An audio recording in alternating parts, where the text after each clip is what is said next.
Radio FM 89.2.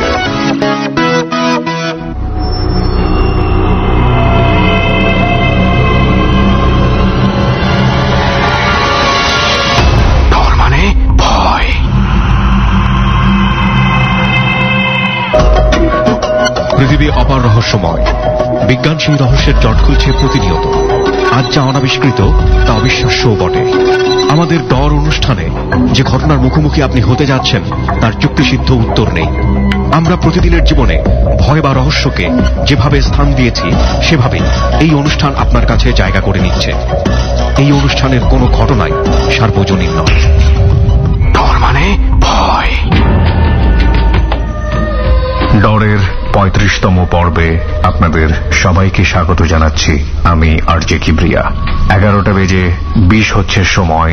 শুনছেন ABC radio FM 89.2। এবারের ডরের যাত্রা একটি পরিত্যক্ত ফ্যাক্টরি। যারা পুরো সপ্তাহ জুড়ে আমাদের এই অনুষ্ঠানটি শুনেছেন তারা জানেন আমরা প্রমোতেই বলেছি এখানে 3 জন মানুষ খুন হয়েছিল। কেন, কিভাবে এবং তার পেছনের রহস্য সেটা সুমন এবং রেহানের কাছ থেকেই আমরা জানতে পারবো। প্রচন্ড রহস্যে ঘেরা এই মৃত্যু কেন, কিভাবে সেটার খুঁটিনাটি হয়তোবা আমরা সুমন এবং রেহানের কাছ থেকে কিছুটা জানতে পারবো। কিন্তু আমরা যেটা বলতে চাই, এই সপ্তাহে আমরা সেখানে বসেই গভীর রাতে ধারণ করেছি ডরের ৩৫তম পর্ব। এই পর্বে আমাদের সাথে ছিলেন 5 জন শ্রোতা। তাদের জীবনের অধিভৌতিক ঘটনাগুলো নিয়ে রাহাত, রব্বি, আবিদ, জোবায়েদ এবং অনিক। আমরা অনুষ্ঠানের শুরুতেই সুমন এবং রেহানের কাছ থেকে সেখানে যাওয়া এবং এই ফ্যাক্টরির ইন্টারেস্টিং যে বিষয়গুলো সেগুলো সম্পর্কে একটু জানবো এবং তারপর আমরা ধীরে ধীরে ঢুকে যাব ডরে।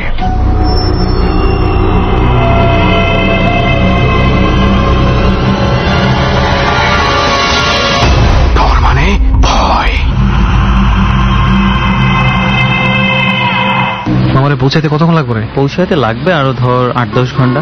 8-10 ঘন্টা না? ঠিক আছে, তাহলে তুই যা, আমি একটু নামবো। তুমি একটু নামবা না? হ্যাঁ, আমি একটু বাসার দিকে যাবো। বাসার দিকে যাবো, তারপর এয়ারপোর্টের দিকে যাবো, তারপর ভাইকে যাবো। লাগে যাবো না কোথাও। আচ্ছা, তারপর প্লেনে করে তুমি পৌঁছে যাবে। তোমার ঢাকার এত কাছে নিয়ে যাচ্ছি, তাহলে তুই কবি কে 8-10 ঘন্টা? মাত্র আধা ঘন্টার একটা রাস্তা, আধা ঘন্টা কিংবা বড় জোর 1 ঘন্টা। তাতে তোমার এই অবস্থা। I love journey. তুমি পাসপোর্ট চিন্তা করে ফেলছো, ভিসা চিন্তা করে ফেলছো। আমার আসলে জার্নি খুব ভালো লাগে, তো বুঝছিস।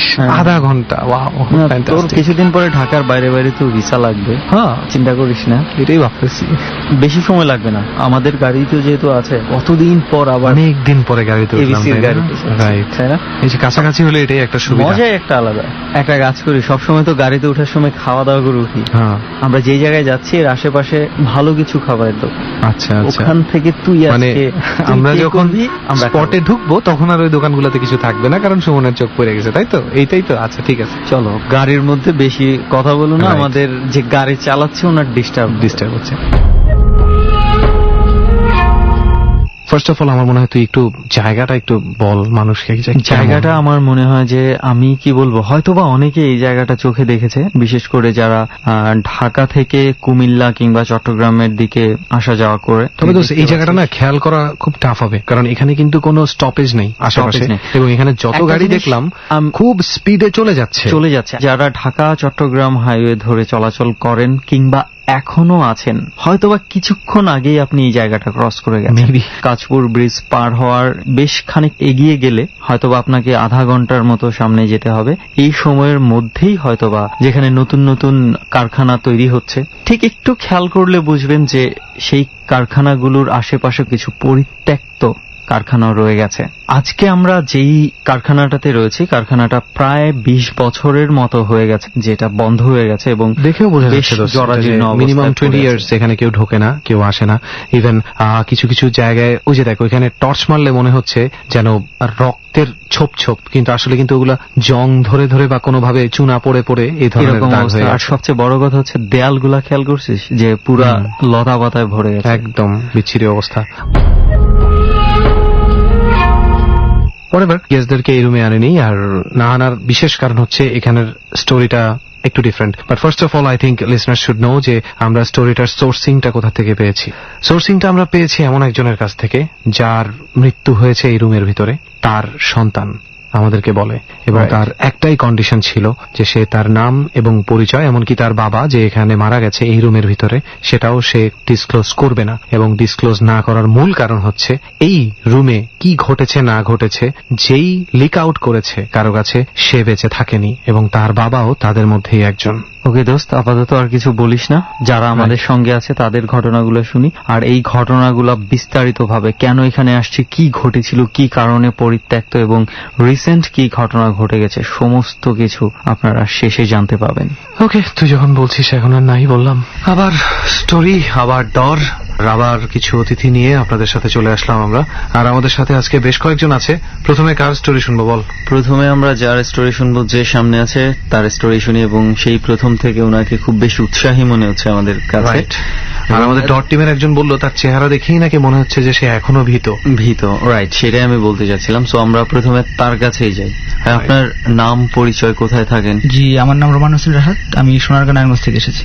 ওকে, সো আমরা ডট টিমের কাছে বেশ কয়েকটা ঘটনার কথা শুনেছি আপনার। আমরা আপনার চোখে মুখে ভয় দেখতে পাচ্ছি। সো আমরা আর অন্য কোথাও না যাই, এই ভয়টা কাজে লাগিয়ে আমরা স্টোরিতেই চলে যাই। কি বলিস? তার আগে শুধু একটা প্রশ্ন, আপনার সাথে ঘটেছে তো ঘটনাগুলো? জি, আমার সাথে ঘটেছে। এই ঘটনাগুলো ঘটার আগে বিশ্বাস করতেন অলৌকিকতায়? না, তেমনটা বিশ্বাস করতাম না। ঘটার পরে হয়তো পুরোপুরি বিশ্বাসটা আসছে আমার উপর। আচ্ছা, ঠিক আছে। তাহলে আমাদেরকে একটু বলুন কবে আপনার সাথে ঘটনাটা ঘটে, কোথায় ঘটে, এটা বলে আপনি শুরু করুন। ঘটনাটা, প্রথম যে ঘটনাটা বলবো সেটা ঘটছে আমার সাথে আজ থেকে 5-6 বছর আগে। আচ্ছা, ঘটনাটা ছিল আপনার বর্ষাকালের সময়, ঘটনাটা আপনার আষাঢ় শ্রাবণ এরকম মাস। তো ওই সময় আপনার আমার এক মামা ছিল, মামাটা খুব মাছ। জায়গাটা কোথায়? জায়গাটা ছিল আমাদের বাড়ির পাশে। আচ্ছা, আমাদের গ্রামের নামটা হচ্ছে পরমেশ্বরদী আর কি। ওকে, জি। তো ওইখানে অনেক নদী কেন্দ্রিক আর কি, নদী কেন্দ্রিক না, বর্ষাকালে অনেক পানি থাকে চারিদিকে। তো আমার মামা প্রায় অনেক শুকনা মাসে উনি মাছ ধরতো, আর উনি এরকম মাছ ধরতো অনেক, সব জায়গায় মাছ, মানে গেলে উনি মাছ নিয়ে আসতো, মাছের এরকম একটা নেশা ছিল। তো ওনাকে আমি একদিন দিনের বেলা বলি যে মামা, আপনি আজকে রাত্রে মাছ ধরতে গেলে আমি যাবো আপনার সাথে। বলে ঠিক আছে চলো। তো উনি ঠিক রাত 12টার দিকে আমাকে এসে ডাক দেন যে চলো মাছ ধরতে যাবো। তো যাই, যাওয়ার পরে নৌকা নিয়ে যখন মাছ ধরতে যাই, মাছ মোটামুটি ভালোই পাচ্ছি। আচ্ছা, তো মাছ ধরতে ধরতে আমাদের এই গ্রামে যে চকে আমরা যাই মাছ ধরার জন্য, তো ওই চকের মধ্যে যে পানি, চারদিকে পানির মাঝখানে একটা তুপ ছিল। আচ্ছা, যে তুপটা আমরা বর্ষাকালে ওটা মানে ডুবে যায়। তুপ ছিল বলতে বোঝাতে যাচ্ছেন মাটির একটা জায়গা ছিল, চারদিকে পানি। তো ওইটা মানে বর্ষাকালে এটা মানে ডুবতো না, এরকমই থাকতো, যথেষ্ট উঁচু আর কি। তো আমরা ওইখানে ওই পাশে যখন যাই, ওই তুপের উপরে 4 জন লোক দেখতে পাই, একটা মহিলা মাত্র 3টা পুরুষ এরকম টাইপের দেখতে পাই। তো দেখার পরে মামাকে প্রশ্ন করি, মামা এরা কারা? তখন রাত তো মনে হয় 1-1.5 বাজে, প্রায় 1টার উপরে। আচ্ছা, কি করছিল? মোটামুটি ওরা দাঁড়িয়ে রয়েছে একটা লাশ নিয়ে, মানে সামনে একটা লাশ টাইপের একটা কিছু, আচ্ছা, মানে পেঁচিয়ে একটা ওগলা টাইপের মতো পেঁচিয়ে তারা বসে আছে, মানে দাঁড়িয়ে আছে, 3জন দাঁড়িয়ে আছে লাশটা সামনে রেখে, এবং তাদের মধ্যে একজন মহিলা আর 2জন পুরুষ। মহিলাটা বোরকা পরা ছিল কালো। আচ্ছা, তো মামাকে বললো মামা এটা কি? ঠিক আছে চুপ থাকো, এটা কিছু না, দেখি কি হয়। তোরা আমাদেরকে দূর থেকে ফ্লো করে ডাক দেয় আমাদেরকে, ইশারায় যে এখানে আসো। আমাকে বলল মামা যাওয়ার দরকার নেই এখানে। ঠিক আছে দেখি না কি হয়। তো আমরা যাই, যাওয়ার পর ওরা বলতেছে যে আমরা সামনে ভিটিপাড়া যে নামক স্থানটা আছে ওইখানে যাবো, আমাদেরকে একটু বার করে দিয়ে আসেন। তো আমি সাহস করে একটু প্রশ্ন করি যে আপনারা এখানে কেন আসছেন, বা এখানে তো আপনারা এটা আসার কোনো প্রশ্নই আসে না, নৌকা ছাড়া তো এখানে আসবেন কিভাবে? নৌকা দিয়ে আসছি, নৌকার একটা বাড়িতে প্রবলেম হয়েছে, আমাদের এখানে নামিয়ে চলে গেছে দিয়ে। তো আমি কেমন জানি একটু লাগতেছে আমার কাছে, সংকোচ। হ্যাঁ, এটা তো হতেই পারে না। যাই হোক, তারপরে বিশ্বাস করে নিয়েছি। তো মামা আমাকে বললো মামা কি করবেন?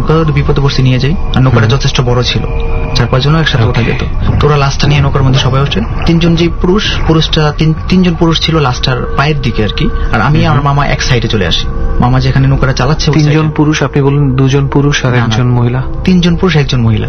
আচ্ছা, প্লাস তাদের সাথে একটা লাশ। লাশটা মেয়ে বা ছেলে কিনা সেটা আমি আদা বলতে পারবো না। তো 3টা পুরুষ পায়ের দিক দিয়ে বসে, আর মাথাটা ছিল আমাদের এদিকে। তো মহিলাটাই মাথা বাসি বসে।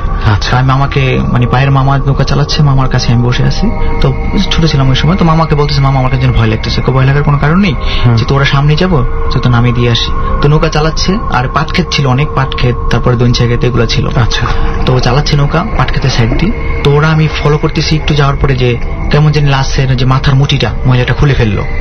খুলে ফেলার পরে ওই 3টা পুরুষও মানে পুরো ইয়াটি খুলে ফেললো, ওগুলাটা যেটা বলে খুলে ফেললো, যেটা দিয়ে পেঁচিয়ে রাখা হয়েছিল সেটা। আর কেমন যে রক্তের একটা দাগও লাগা ছিল ওটার মধ্যে, ফলো করতে পারছি জোনাকে হয়তো। তো ওই পুরুষ 3টা লাশটা যখন ওইটা খোলার পরে মহিলাটা খুলে ফেললো, তো আমি দেখতে পেলাম যে হয়তো লাশটা পোস্টমর্টেম করে আসছে যেহেতু, তো এটা একটু কাটাছেড়া হইতেই পারে। কাছ থেকে যেহেতু ফলো করলাম যে লাস্টের যে নারী বুড়িটা যেটা ছিল ওইটা পুরুষ 3টা বের করে পানি দিয়ে ধুইছে, যে এরকম আওয়াজ হচ্ছে আর কি, পানি দিয়ে ধোয়া হচ্ছে। নারী বুড়িটাই ধুচ্ছে, এটা আপনি কিভাবে মনে হলো? আমার এরকম মনে হচ্ছে যারা টেনে যখন বের করছে রাবারের মতো আমি ঠিক ফলো করতে পারতেছি, পেছানো আমি এটাই ভাবছি আর কি। তোরা দুধছে এরকম মনে হইতেছে, দেখছি একজন মানে খাচ্ছে টাইপের আওয়াজ পাচ্ছি আর কি, কেমন একটা শব্দ। তো এই ভয় পাওয়ার মামাকে আমি বারবার বলতেছি, মামা আমার ভয় লাগতেছে, আমি পরে যাবো এরকম ইশারা দিয়ে বলতেছি। মা বলছে চুপ থাক। তো মামাকে পায়ে আমি জড়িয়ে ধরে দিই, মামাকে ইশারা দিয়ে বলি মামা এখানে হাত দিয়ে দেখাই যে মামা ওই দিকে যান, বাম দিকে যে রাস্তা আমাদের পাশে দিয়ে যেতে হবে, ওইখানে একটু থামান। তো এরকম করতে করতে লাস্টটা প্রায় ওরা মানে খাচ্ছে এরকম টাইপের মনে হচ্ছে আমার প্রচন্ড ভয় লাগতেছে, আমি পানি থেকে পড়ে যাবো এরকম অবস্থা। তো যাচ্ছি, মামা যদি বুদ্ধিমত্তার কাজ করছে, উনি নৌকাটা আস্তে আস্তে ওই পাটটার মহিলাটা বলতেছে যে আমাদের ঠিক মতো ওইখানে নিয়ে যাও, কিন্তু এদিকে ঠিক মতো চালাও, এদিকে তাকানোর দরকার নেই। তো আমরা যাচ্ছি, যাওয়ার পর ওই পাড়ের কাছে যখন আমরা যাই, মামা ওকে বলে তুই নাম। নৌকাটা উনি আড়াআড়ি ভাবে না নিয়ে উনি পিছনে টাইপের নৌকাটা নিয়ে আসে, মানে যেখানে যেতে বলেছিল আপনাদেরকে ওখানে না গিয়ে আমরা একটু আগে সুবিধাজনক জায়গার জন্য একটা রাস্তায় আমরা নিয়ে, আর ওই রাস্তাটা পাশ দিয়ে যেতে হবে, যেটা নালা ছিল ওইটা পার হয়ে যেতে হবে। তো মামা আমাকে ইশারা দেয় তুমি নেমে যাও। নৌকার পাড়ে বিরাতে পারে নাই, দূরেই ছিল, যেহেতু আমি পায়ে একটু প্রবলেম, হাঁটতে পারি না। তো আমি লাফ দেওয়ার পর একটু যাওয়ার পরে আমি এখানে অজ্ঞান হয়ে যায়, সেন্সলেস হয়ে যায়। তো মামা নামের সেন্সলেস হওয়ার আগে আমি শুনতে পাই যেটা ওরা মহিলাটা আমাদের উদ্দেশ্যে বলতেছে তোরা বেঁচে গেলি, তোরা নেমে গেলি আর বেঁচে গেলি, এটাই শব্দটা শুনি। তো মামা দৌড় দিয়ে চলে যায়। তো সকালবেলা আমাকে যেটা হয়, সকালবেলা জ্ঞান ফেরার পর আমাকে জিজ্ঞেস করি, মামা বলেছে তোরা এখানে তো চলে আসছি।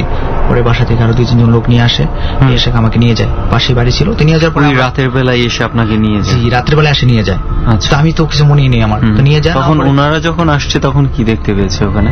ওখানে নৌকাকে ফলো করেনি, শুধু আমাকে নিয়ে চলে গেছে। নৌকা যাচ্ছে সেটা আর মনে নেই, আমার এই অবস্থা দেখে আমাকে নিয়ে চলে যায়। সকালবেলা ওরা এখানে আসে, আমিও সাথে আসি ওদের। এসে আমরা যেটা ফলো করি, যে লাস্টে পেছনে যে উগ্রটা ওইটা ছিল এবং কিছু রক্তের দাগ ছিল নৌকায়। হ্যাঁ, তো নৌকাটা পরে ধুয়ে টুয়ে নৌকাটার পরে জ্বালানো হয় না, এটা ভেঙে ফেলা হয়। আমাদের একটা হুজুর বলছিল যে এটা চালানোর দরকার নেই, এটা নৌকাটা ভেঙে ফেলা হয়, ভেঙে লাকি করে দেওয়া হয় আর কি। এটা ছিল আমার প্রথম ঘটনা। এই ঘটনাটার মধ্যে রেহান আমার কয়েকটা বিষয় হচ্ছে মানে খুব মানে একটা কিউরিওসিটি আছে। আমার প্রথম কথা হচ্ছে যে ওনাদেরকে যেহেতু তোলা হয়েছে এবং তাদের কিছু একটা উদ্দেশ্য ছিল, তো ওনাদেরকে কিন্তু ওইভাবে কোনো ধরনের কোনো অ্যাটাক বা কোনো ধরনের কোনো কিছু করা হয় নাই। তাহলে তাদের উদ্দেশ্যটা কি ছিল? আমি আসলে উদ্দেশ্য কনফিউশনে পড়ে গেছি। উদ্দেশ্য এরকম একটা হতে পারে যে তারা কোনো এক কারণে যে জায়গাটাতে ছিল ওই জায়গাটায় বসে লাশটার যে প্রসেসিংটা তারা করতে চাচ্ছিল, আমি খাওয়া বলবো না কারণ উনি নিজেই শিওর না যে আসলে খাচ্ছিল কিনা, তো যে প্রসেসিংটা করতে চাচ্ছিল ওটা হয়তো পানি বা মাটির কারণে পসিবল হচ্ছিল না। আর এছাড়া আরেকটা ব্যাপার হতে পারে যে তারা কোনো একভাবে ওইখানে স্টাক ছিল এবং একটা মাধ্যম দরকার ছিল কোনো না কোনোখানে যাওয়ার জন্য। এমন হতে পারে ওরা যেই জায়গাটার মধ্যে ছিল ওদের হয়তো বা তাদেরকে সরাসরি করার মতো কোনো উপায় ছিল না, সেটাও হতে পারে, জানি না আমরা। যাই হোক, এটা নিশ্চয়ই একমাত্র ঘটনা না যেটা আপনার সাথে ঘটেছে। না, আরো আরেকটা ঘটনা আছে আমার সাথে, নিজের সাথেই ঘটে। সেটা কবে ঘটে? তার বছরখানিক পরে হবে। এই ঘটনার সাথে কি কোনোভাবে সম্পর্কিত? না, এটার সাথে সম্পর্কিত আমি জানি না, কিন্তু ঘটনা এটা ডিফারেন্ট টাইপের, মানে ওটা একটু আলাদা। তাহলে একটু শুনি আমরা শুরু থেকেই।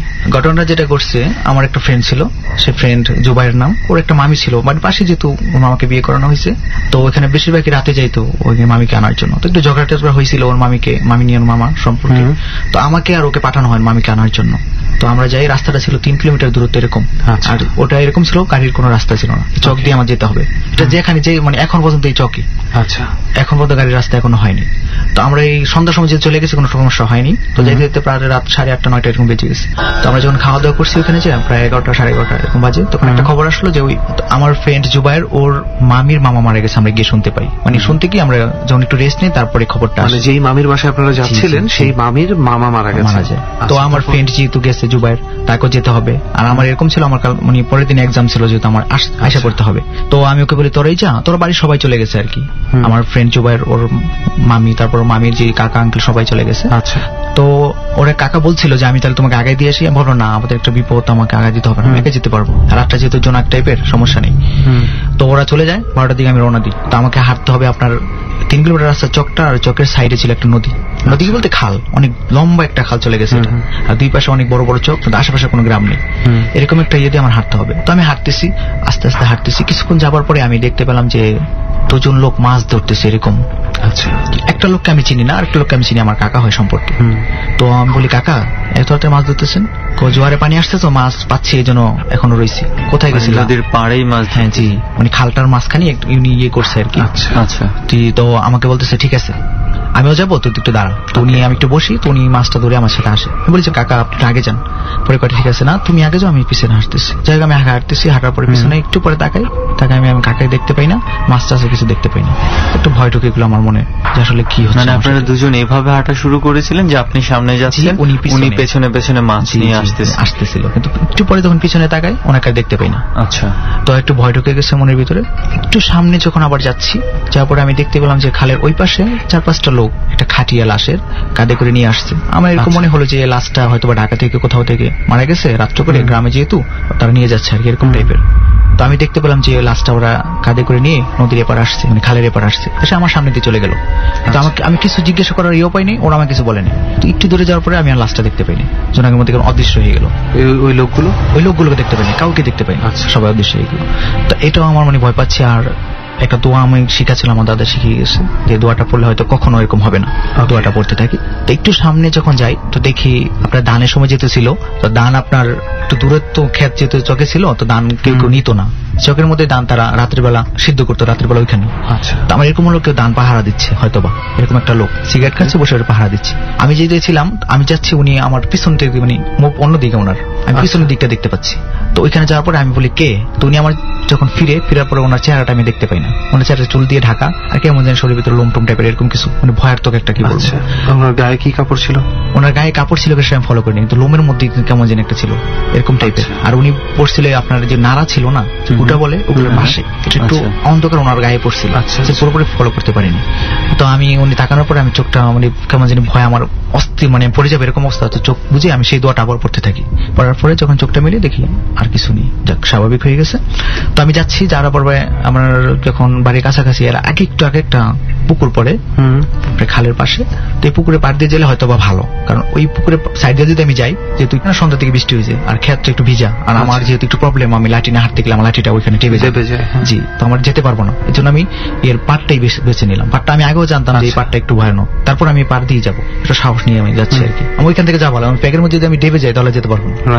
তো আমি এখান দিয়ে যাচ্ছি। তো যাওয়ার পরে যখন পাড়ে উঠি, ওঠার পর আমি দেখি যে পুকুরের মাঝখানে 3জন লোক একটা লাশকে গোসল করাচ্ছে, একটা লাশ পানির মধ্যে গোসল করাচ্ছে। গোসল করার পরে ঠিক তার আবার সেই পাড়ের মধ্যে বসে এই লাশটা কেমন জানি, মানে তাদের পেট ফেরে এই নারী বুড়িগুলো বের করছে আর কেমন খাচ্ছে টাইপের, এরকম টাইপের। ডর মানে ভয়। ছোট্ট একটা বিরতির সময় হয়ে গেছে ডরে, মাত্র 3 মিনিটের বিরতি। আমরা বিশ্বাস করি ডর শুনতে হলে, ডরের আসল মজা পেতে হলে একটা পরিবেশ থাকা খুবই জরুরি। যারা ডর শোনেন তারাই পরিবেশটি সম্পর্কে সচেতন। একটু পরেই ফিরে এসে আপনাদেরকে জানিয়ে দেব ডরের রেসিপিটা কি। ফিরে আসছি ঠিক 3 মিনিট পর। ডর। ABC Radio FM 89.2.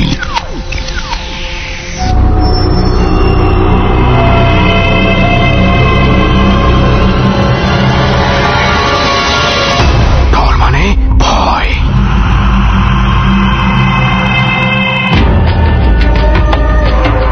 বৈশাখের এই তীব্র গরম, গ্রামেগঞ্জে যে জিনিসটি হয় সাধারণত, অনেকেই বাইরে থাকেন, গাছতলায় কিংবা উঠোনে ঘুমন, ঘরের বারান্দায় ঘুমন। কিন্তু হঠাৎ করে মাঝরাতে ঘুম ভেঙে গিয়ে অনেকেই যে এমন কিছু ঘটনার মুখোমুখি হন না তা কিন্তু নয়। এ পর্বে আমাদের যাত্রা সঙ্গী নিজের জীবনের ভৌতিক অভিজ্ঞতাগুলো লাখো মানুষের সামনে শেয়ার করেছেন রাহাত, রব্বি, আবিদ, জোবায়েল এবং অনিক। আমি ফিরতে চাই আবারও আমার শ্রোতা যেখানে থেমেছিল ঠিক সেখান থেকেই।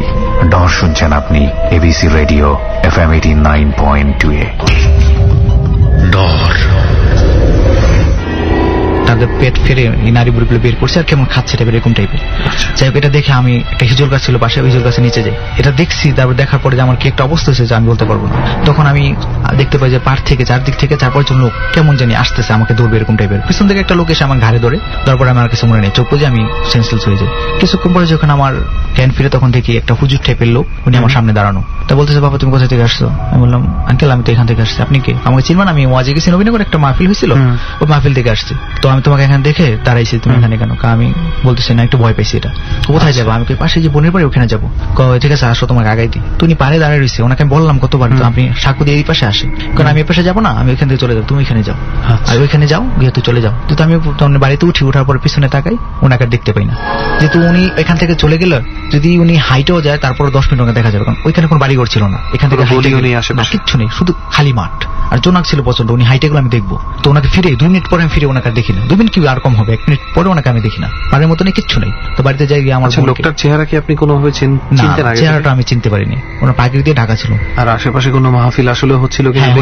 মাহফিল হচ্ছিল, ওদের মাহফিল হচ্ছিল, কিন্তু যে উনি যে ওই মাহফিলে গেছে বা ওনার বাসা আমি জিজ্ঞেস করছি আপনার বাসা কোথায়, উনি আমার বাসাটা বলে নাই, যে আমার বাসা পাশে, এরকম টাইপের বলছে। আমি পরে আর জিজ্ঞেস করিনি যে কোন গ্রামে, এটা জিজ্ঞেস করিনি। তো আমি বোনের এখানে যাই গিয়ে আমি বোনকে ডাক দিই, ডাক দেওয়ার পরে উনি দরজা খোলার পরে আমি সেন্সলেস হয়ে যাই। তো আমার একটা মামাই ছিল তালুই, উনি আমাকে দোয়াটার পরে সুস্থ করে পানি টেনে খাওয়া। তো এই ছিল আর কি আমার দ্বিতীয় ঘটনা। ওকে, তাহলে রাহাত ভাইয়ের ঘটনা তো শুনলাম। লাশের সাথে কোনো একটা কানেকশন এখানে আছে, প্রতিবারই উনি একটা করে লাশ দেখতে পেয়েছেন। আচ্ছা, আপনার কি ছোটবেলার এমন কোনো স্মৃতি আছে যখন আপনার সামনে কোনো লাশ ছিল যেটা ছিঁড়ে ফেটে গেছিল কোনোভাবে? ছোটবেলা বলতে কি, আমার বয়স যখন 4 বছর, একটা ঘটনা মনে পড়ে। আমি আমার নানিদের বাড়িতে বেড়াতে গিয়েছিলাম। আমার যে পায়ের সমস্যাটা দেখতেছেন, এটা আসলে ওইখান থেকেই। কিভাবে হয়েছিল? আমি খেলতেছিলাম বিকালবেলা সন্ধ্যার একটু আগে, তো সবাই চলে যায়, আমি এখানে দেখি। তো আমি একটা লাশ, আপনার একটা ঘাপ গাছ ছিল, এটা জ্বলতে দেখি আর কি ওইখানে। তো ওইখান থেকে ঝুলার পরে আমি ওইখানে পড়ে যাই। আমার জ্বর আসে, জ্বর আসার পর থেকে আমার পাটা এরকম সমস্যা। আচ্ছা, তো ওইখান থেকে হয়েছে কিনা আমি তা জানি না এখন পর্যন্ত। ওখান থেকে এটা হয়েছে কিনা আমি জানি না, এটা বলতে পারবো না। তবে আমি আপনাকে প্রশ্নটা করার পিছনে কারণটা হচ্ছে এটা, যে আপনি যতবার ভয় পেয়েছেন ততবার আপনার সামনে একটা লাশ হাজির হয়েছে। এটা কিন্তু যথেষ্ট সম্ভাবনা আছে যে আপনার ছোটবেলার ওই ভয়টা আপনার ভিতরে এমন ভাবে গেঁথে গেছে। পাটা এখন দেখেন, এখন পর্যন্ত সেই প্রবলেমটা আমি কিন্তু হাঁটতে পারি না। আমাদের সামনে যেহেতু রাহাত ভাই আছে, আমরা দেখতে পাচ্ছি যে উনি হাঁটতে স্ট্রেচারে করে হাঁটেন, এবং তারপরেও এত দূরে উনি ডরের জার্নিতে যোগ দিয়েছেন। এবং রাহাত ভাই, এইটা আমি রেহান একটা জিনিস বলতে চাই, যে ওই লাশ দেখার পরে যে ওনার জ্বরের পর থেকে, এটা শক থেকে এটা হতে পারে। আমি শক থেকে আমাদের যেটা হয় সেটা হচ্ছে নার্ভাস ব্রেকডাউন, এবং এই নার্ভাস ব্রেকডাউন থেকে আপনার ব্রেনের অনেক নার্ভ, অনেক সময় দেখা যায় যে আপনার এই পায়ের কন্ট্রোলে যে নার্ভগুলো ছিল সেগুলো সামহাও কাজ করা বন্ধ করে দেয়। এই ধরনের ঘটনাও কিন্তু ঘটে। এটা যতটুকু আমি ভৌতিক কানেকশন বলবো, তার চেয়ে বেশি হচ্ছে আপনার ভয়টা হয়তো বা কোনো কারণে এখন পর্যন্ত জানি না কেন হচ্ছে। ওকে রাহাত ভাই, বিশ্লেষণে না যাওয়াই ভালো, তাই না? অনেকেই কমপ্লেন করছে যে আমরা বিশ্লেষণ করে দিলে নাকি তাদের মধ্যে থেকে ভয় চলে যাচ্ছে, আর আমি বিশ্বাস করি যে বিশ্লেষণের পর থেকেই ভয় শুরু হয়। সো অনেক ধন্যবাদ রাহাত ভাই, যে আপনার 2টা ঘটনা আমরা শুনেছি, এবং 2টা ঘটনাই আশা করি যারা শুনবে বা শুনছে সবার কাছে বেশ ভালো লাগবে। বেশ কিছু ঘটনা তো শোনা হয়ে গেছে, এবং আরো কিছু ঘটনা অপেক্ষা করছে, এবং আমরা আরো বেশি এক্সাইটেড আছি যে আরো নতুন নতুন কিছু পাবো, আরো বেশি ভয়ঙ্কর কিছু পাওয়া যায় কিনা। যাই হোক, আমাদের সাথে এখন যে আছে তার পরিচয়টা আমরা তার কাছ থেকেই শুনি। ভাইয়া নাম? রাব্বি, আমি মিরপুর থেকে এসেছি। আজকে যে আমার এক্সপিরিয়েন্স গুলো আপনাদের সাথে আমি শেয়ার করতে যাচ্ছি, সেটা আমি জানি না আমার ফ্যামিলি রিলেটেড কিনা, তবে এটুকু সত্যি যে আমার ফ্যামিলি, আমার বাবা, কাকা, ফুপি, মানে দাদা দাদি যারা আছে, সবার সাথেই আমি যে বাড়িতে আমি এক্সপিরিয়েন্স গুলো হয়েছে সেখানে তাদের সাথেও বেশ কিছু এক্সপিরিয়েন্স আছে তাদের। মানে আপনি বলতে চাচ্ছেন যে মেবি আপনার ঘটনার সাথে আপনার একটা পারিবারিক সম্পর্ক থাকতে পারে? দ্যাটস রাইট, একটা পারিবারিক সম্পর্ক থাকতেই পারে।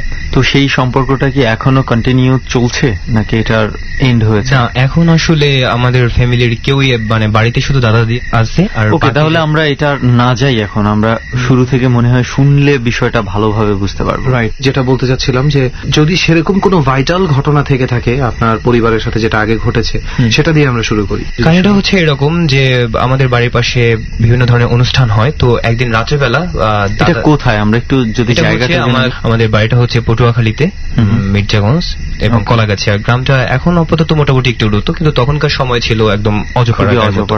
ওকে, তো যে জিনিসটা দেখা যাচ্ছে যে মানে তারা বাড়ির পাশে একটা অনুষ্ঠানে যাচ্ছিলেন। তো অনুষ্ঠানে যাওয়ার পথে যে আমার দাদা দাদি এবং 2টা ফুপু যাওয়ার পথে তারা অদ্ভুত কিছু আওয়াজ শুনতে পাচ্ছিলেন, এবং দেখা গেছে তাদের কাছে টর্চ ছিল।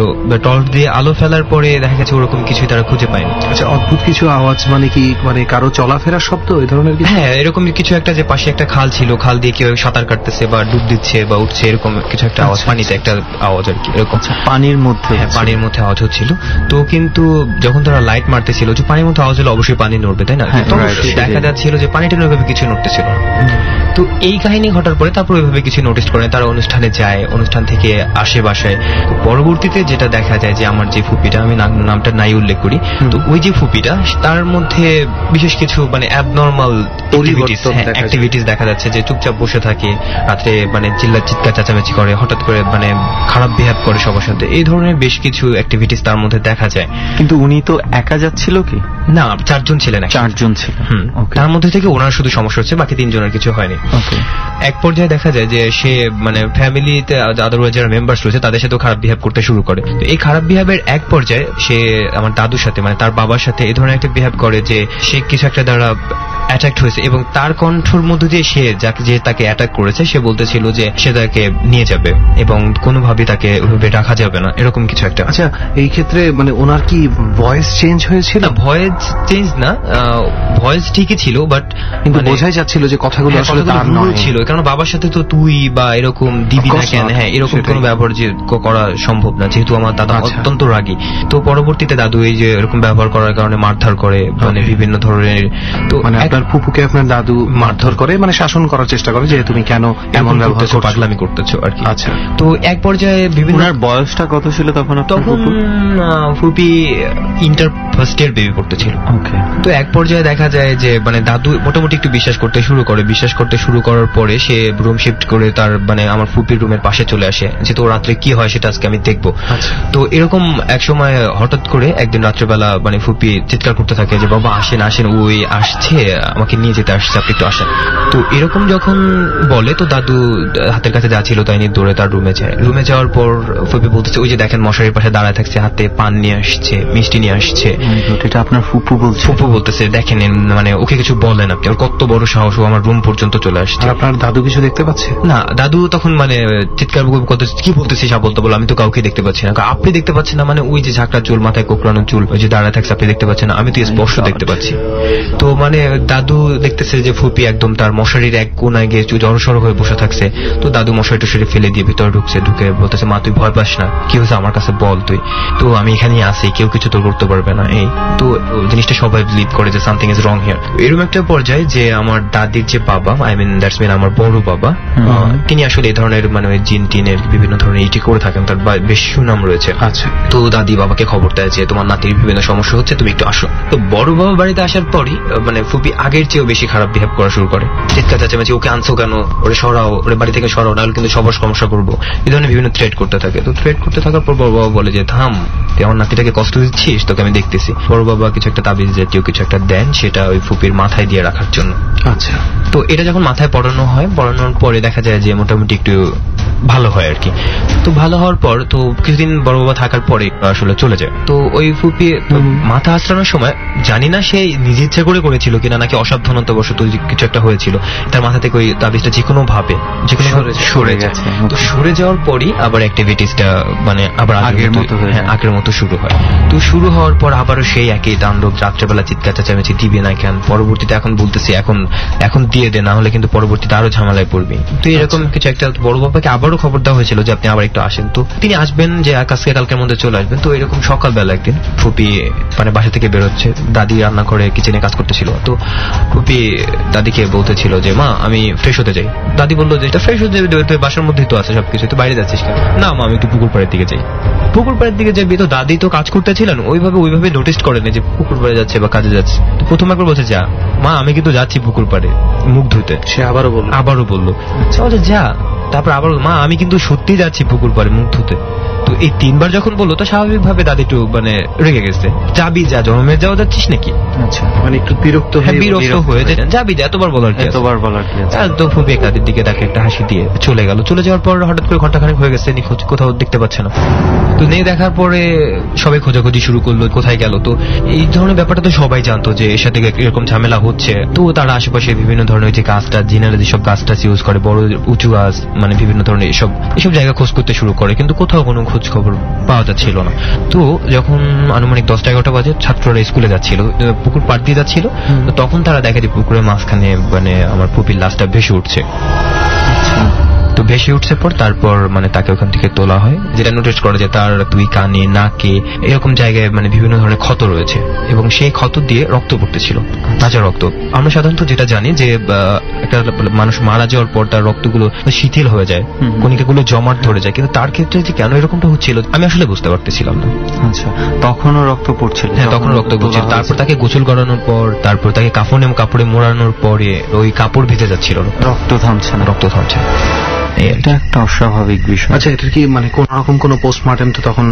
না, আসলে আমাদের ফ্যামিলিটা জাস্ট পোস্টমর্টেম করবে, একটা লাশ কাটাছেড়া করবে, ট্রেনি পুলিশি ঝামেলা, এসব থেকে আমাদের ফ্যামিলিটা সাধারণত দূরে থাকারই চেষ্টা করে। যাই হোক, এটা তো শুনলাম আপনার ফুপুর সাথে যেটা ঘটেছিল, আপনার ফ্যামিলির একজনের সাথে। আপনি কি কোনোভাবে নিজের সাথে ঘটা ঘটনাকে এটার সাথে রিলেট করেন? রিলেট করি না, তবে রিলেটেড আমি কোনো ওয়ে খুঁজে পাচ্ছি না যেটা দিয়ে আমি রিলেটেড করতে পারি। বাট আমি জাস্ট এতটুকু সিমটমস পাচ্ছি, সেটা হচ্ছে যে আমার ফ্যামিলি থেকে সবসময় সবাইকেই বলা হয় যে একটু সাবধানে থাকার চেষ্টা করো, খারাপ জিনিস এড়িয়ে থাকার চেষ্টা করো। যাই হোক, রিলেশনটা আমরা পরে দেখবো। ফার্স্ট অফ অল লেটস আপনার স্টোরিটা, হোয়াট হ্যাপেন্ড উইথ ইউ। আমার স্টোরিটা 2010 সালের দিকে। তখন আমি ইন্টার সেকেন্ড ইয়ার স্টুডেন্ট। আমি ইন্টার কমপ্লিট করি আমার গ্রামের বাড়ি থেকেই। আমার টেস্ট পরীক্ষা চলতেছিল। আচ্ছা, আপনাদের গ্রামের বাড়ি পটুয়াখালীতে, যেখানে বলছিলেন? হ্যাঁ। তো আমাদের বাসায় থাকি আমি, দাদা, আমার দাদি, এই তিনজনই। আর ফ্যামিলি যারা রয়েছেন সবাই এদিক ওদিক রয়েছেন। আচ্ছা, তো আমার টেস্ট পরীক্ষা চলতেছে। আমাদের বাসাটা হচ্ছে দোতলায়। দাদু দাদি একটু বুড়া যেহেতু তারা নিচতলায় থাকে, আর আমার রুমটা একদম উপরের তলায়, দোতলায়। আচ্ছা, তো এখানে আমার নিজের মতো করে আমি থাকি। তো আমার হায়ার ম্যাথমেটিক্স পরীক্ষার আগের দিন রাতে, সময়টা ঠিক 12টা ওভার হবে, রাতে খাবার পরে অনেকক্ষণ ধরে ম্যাথ করতেছি। তো হঠাৎ করে সব লাইট তো বন্ধ, শুধু আমার রুমে লাইট জ্বলতেছে। তো আমার রুমের লাইটটা মানে আমার দরজা দিয়ে একটু দূরে গিয়ে জাস্ট আমাদের ঘরের ওই মাথায় যে সিঁড়ির ঘর পাশ পর্যন্ত পড়ে, ওই পাশ দিয়ে মানে আমাদের বাসার পাশে অনেকগুলো বাঁশ বাগান আছে। আমাদের বাড়িতে প্রায় 7টা বাঁশ বাগান আছে, এবং 7 প্রজাতির বাঁশ। আমি ওইদিকে আমার চোখটা পড়ে, পর দেখলাম যে মানে কেউ একজন দাঁড়ায় থাকছে, এবং সে একটা মেয়ে জাতীয়, এবং সে একটা সাদা শাড়ি পরে আছে, কিন্তু তার গলার উপরের দিকটা, তার ফেসটার উপরে একটা ছায়া পড়ছে। কোথেকে ছায়াটা পড়ছে, কিসের ছায়া পড়তেছে সেটা বোঝা যাচ্ছে না, বাট ছায়া পড়তেছে এই কারণে তার ফেসটা অস্পষ্ট, আমি জাস্ট চিনতে পারতেছি না, বা পরবর্তী টাইমে তাকে দেখলে যে আমি চিনে ফেলবো যে এই সেই, এরকম কোনো মানে ওয়ে নাই, এভাবে চেহারাটা স্পষ্ট না। তো আমি মানে যেহেতু স্বাভাবিকভাবে এইসব বিশেষ কম করি সবাই, তো আমি ভাবলাম যে হয়তো বা ভৌতিক কোনো ব্যাপার স্যাপার, যে পর্দা নড়তেছে, আমি ভাবতেছি ভূত। তো এরকম কিছু একটা ভেবে কনসেন্ট্রেশনটা ওদিক থেকে ঘুরিয়ে ফেলি, ঘুরিয়ে আমার দিকে নিয়ে আসি। তো আমি আমার মতো ম্যাথ করতেছি। তো কিছুক্ষণ পর আবার আমার মানে আমি একটা জিনিস একটু ক্লিয়ার হয়ে নেই, আপনার রুম থেকে পজিশনটা আপনি কোথায় ঠিক দেখতে পেয়েছিলেন, এটা আমি ক্লিয়ার না। আসলে আমার রুম থেকে আমার ঘরের অপর প্রান্তে আর কি, দোতলারই অপর সাইডে। মানে সেটা কি একটা বারান্দা বা করিডোর হয়ে গেছে? করিডোরের মতো। আচ্ছা, করিডোরের পাশে একটা জানালা আছে, এই পর্যন্ত। সেই জানালা থেকে আপনি তাকে বাইরে দেখতে পাচ্ছিলেন? না, ওই ঘরের ভিতরেই। ঘরের ভিতরে দেখতে পেয়েছেন? হ্যাঁ। তো আমাদের ঘরটা মোটামুটি বড়, তো আমার থেকে প্রায় 30 হাতের মতো দূরে। তারপরে আপনার কাছে মানে আমি আসলে লাগেনি? না, ভৌতিক আমি আসলে সচরাচর এই ধরনের কিছুতে বিশ্বাস করি না। পৃথিবীতে জিন আছে, বাট ভূত প্রেতাত্মা এসব আমি টোটালি আসলে বিলিভ করি না। ওকে, আপনি মানে বিভিন্ন লজিক দিয়ে আপনি এটা মাথা থেকে সরিয়ে দেওয়ার চেষ্টা করেন? এটা আমি কিছু একটা দেখছি, ওটা কিছু না, জাস্ট হয়তো বা পর্দা নড়তেছে, ইগনোর করছে। পরবর্তীতে যে জিনিসটা কি দেখলাম আবার একটু দেখি, তো এই কিউরিয়াসিটির বশবর্তী হয়ে আমি নেক্সট টাইম আবার তাকাবার পরে দেখা যায় যে সে আগে ছিল 30 হাত দূরে, এখন 30 হাত থেকে 10 হাত সে মাইনাস করে দিয়েছে, 20 হাতের এরিয়ার মধ্যে কাছে দেখতে চলে আসছে। এবার কি আপনি চেহারা দেখতে পাচ্ছেন? না, এবার ওই একই সিস্টেমের অবস্থা, ওই একইভাবে ছায়া, মানে এতটুকু, মানে জাস্ট গলার উপরটা, এদিকে আমি ক্লিয়ার দেখতে পাচ্ছি, শাড়ি, হাত দেখতে পাচ্ছি, মুখের ওই জায়গা থেকে অস্পষ্ট, আপনি অস্পষ্ট। শাড়িটাও দেখতে পাচ্ছি সাদা, পাড়টা সাধারণত শাড়ির যে পাড় থাকে লালও না, আবার ওই যে খয়েরিও না, এরকম কিছু একটা আছে। তো এরপর যে জিনিসটা ঘটে, যে মানে আমি আবারও জিনিসটা উড়াই দিয়েছি, ওইদিকে তাকাবো না তাকালে তো আর আমার কিছু হচ্ছে না, তাকাবো না, আমি আবার অঙ্ক করা শুরু করি। এবারে পর্যায়ে যেটা দেখা যায় যে আবার আমি মানে আমি একটু তাকে দেখি ওখান থেকে চলে গেছে মেবি। এবার যদি মানে ওই সময় মাথার মধ্যে ভ্রম ছিল, এবার হয়তো বা ওটা ক্লিয়ার হয়েছে, তো মানে আমি আবার তাকাবার পর দেখলাম যে সে একদম আমার মানে যে আমার রুমে ঢোকার দরজার পাশে চলে আসছে, আমার কাছ থেকে হাইস্ট 4 হাতের মতো দূরে। আমি সাথে আমার সমস্ত মানে বাহ্যিক যে ইন্দ্রিয়গুলো রয়েছে, আমার হাত পা, আমার গলার কণ্ঠস্বর, still position, just a statue, এরকম একটা পজিশনে চলে আসছে, যার কারণে আমি কিছু নাড়াতে পারছি না, মানে জোরে চিৎকার দিচ্ছি, দাদা দাদিকে ডাক দিচ্ছি, বাট আমার গলা, আমি ডাক দিচ্ছি ঠিক আছে, কিন্তু আমার গলা থেকে কোনো সাউন্ড বেরোচ্ছে না। এবার আমি মানে মাথার মধ্যে বিভিন্ন ধরনের বুদ্ধি করতে থাকি, যে আমি কলম আছে আমার কাছে স্টিলের স্কেল রয়েছে, তো এগুলো আমি টাচ করতে পারলে হয়তো আমার মানে একটা সুফল পেতে পারি। মানে ওই যে একটা ট্রেডিশনাল কথা আছে, তো এরা যখন চেষ্টা করতে দেখে যে আমার হাত এরকম টেবিলের উপর রাখা, স্কেলটা আমার পাশেই, বাট যে আমি স্কেলটা টাচ করবো এরকম কোনো ক্ষমতা আমার মধ্যে কাজ করতেছে না। আমি পারতেছি না। তো কলম ছিল হাতে, হাত থেকে কলমটাও পড়ে গেছে। মানে নিজেকে খুব অসহায় লাগতেছিল, কি করব যে তাহলে আমি এখন ওই অস্তিত্বটা কোথায়? অস্তিত্ব ওদিকে, তো আমি মানে ওই যে ওদিকে তাকে যে মাথাটা ঘুরেছি, ও কোথায় আছে আমি তা কিছু জানি না। আমার ঘাড় ঘোরানোর মতো শক্তি নাই। ডর মানে ভয়। বিরতির সময় হয়ে গেল আরো একবার।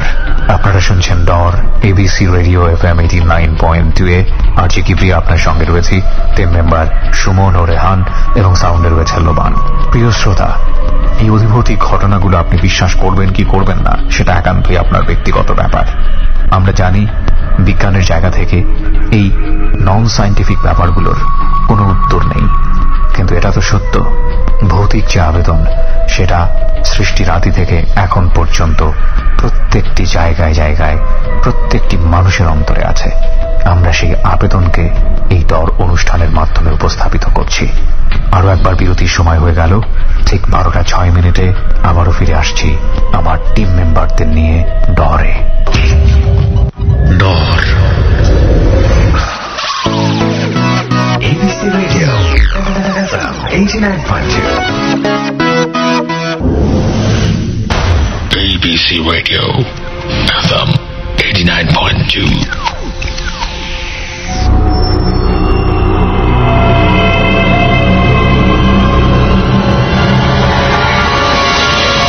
ডর মানে ভয়।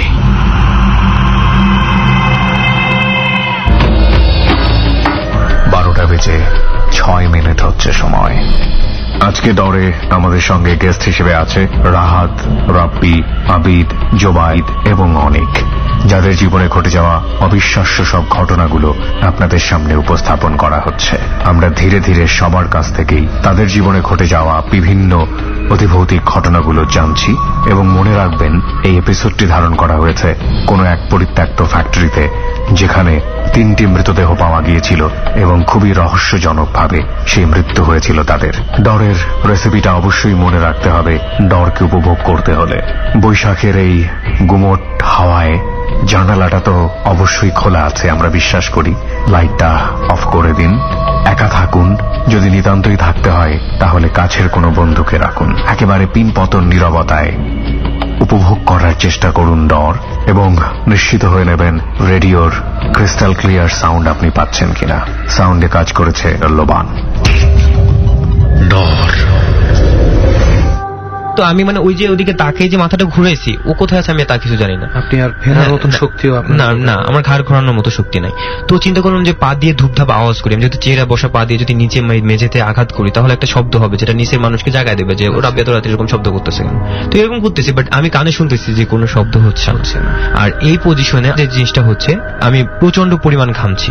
আচ্ছা, এতটা ভয় পাচ্ছে যে আমি বুঝি আমার মনে হয় আমি কি আর নেক্সট টাইম কিছু করতে পারবো না, আমার লাইফটাকে এখানে দা এন্ড হয়ে গেল নাকি। তো এরকম এক পর্যায়ে দেখা যায় যে কিছুক্ষণ পর আমি ফ্রি হয়ে যাই। তো ফ্রি হয়ে বা হাত টাত নাড়াচাড়া করে মানে চিন্তা করলাম যে এত রাত্রে দাদা দাদিকে ডাকবো, তো এত রাত্রে যদি তাদেরকে ডাকি তাহলে হয়তো বা তারা ভাববে যে ও খামোখায় ভয় পেয়েছে, ইগোতে লাগবে যে সাহস নাই ছেলেটার, যে যা দেখছি আমার তো কোনো ক্ষতি হয় না। তো এটা যদি নিচে বলি তাহলে বিভিন্ন ধরনের ঝামেলার সৃষ্টি হবে, এই করো তো হুজুরের কাছে যাও। এই জিনিসটা চিন্তা করে যে না, এসব আমি পছন্দ করি না, যেহেতু এসব আমি ভুলে যাই। তো চিন্তা করলাম আজকের মতো ম্যাথ করা এখানে বন্ধ থাক, মানে আমার এখন ঘুমোতে যাওয়া উচিত।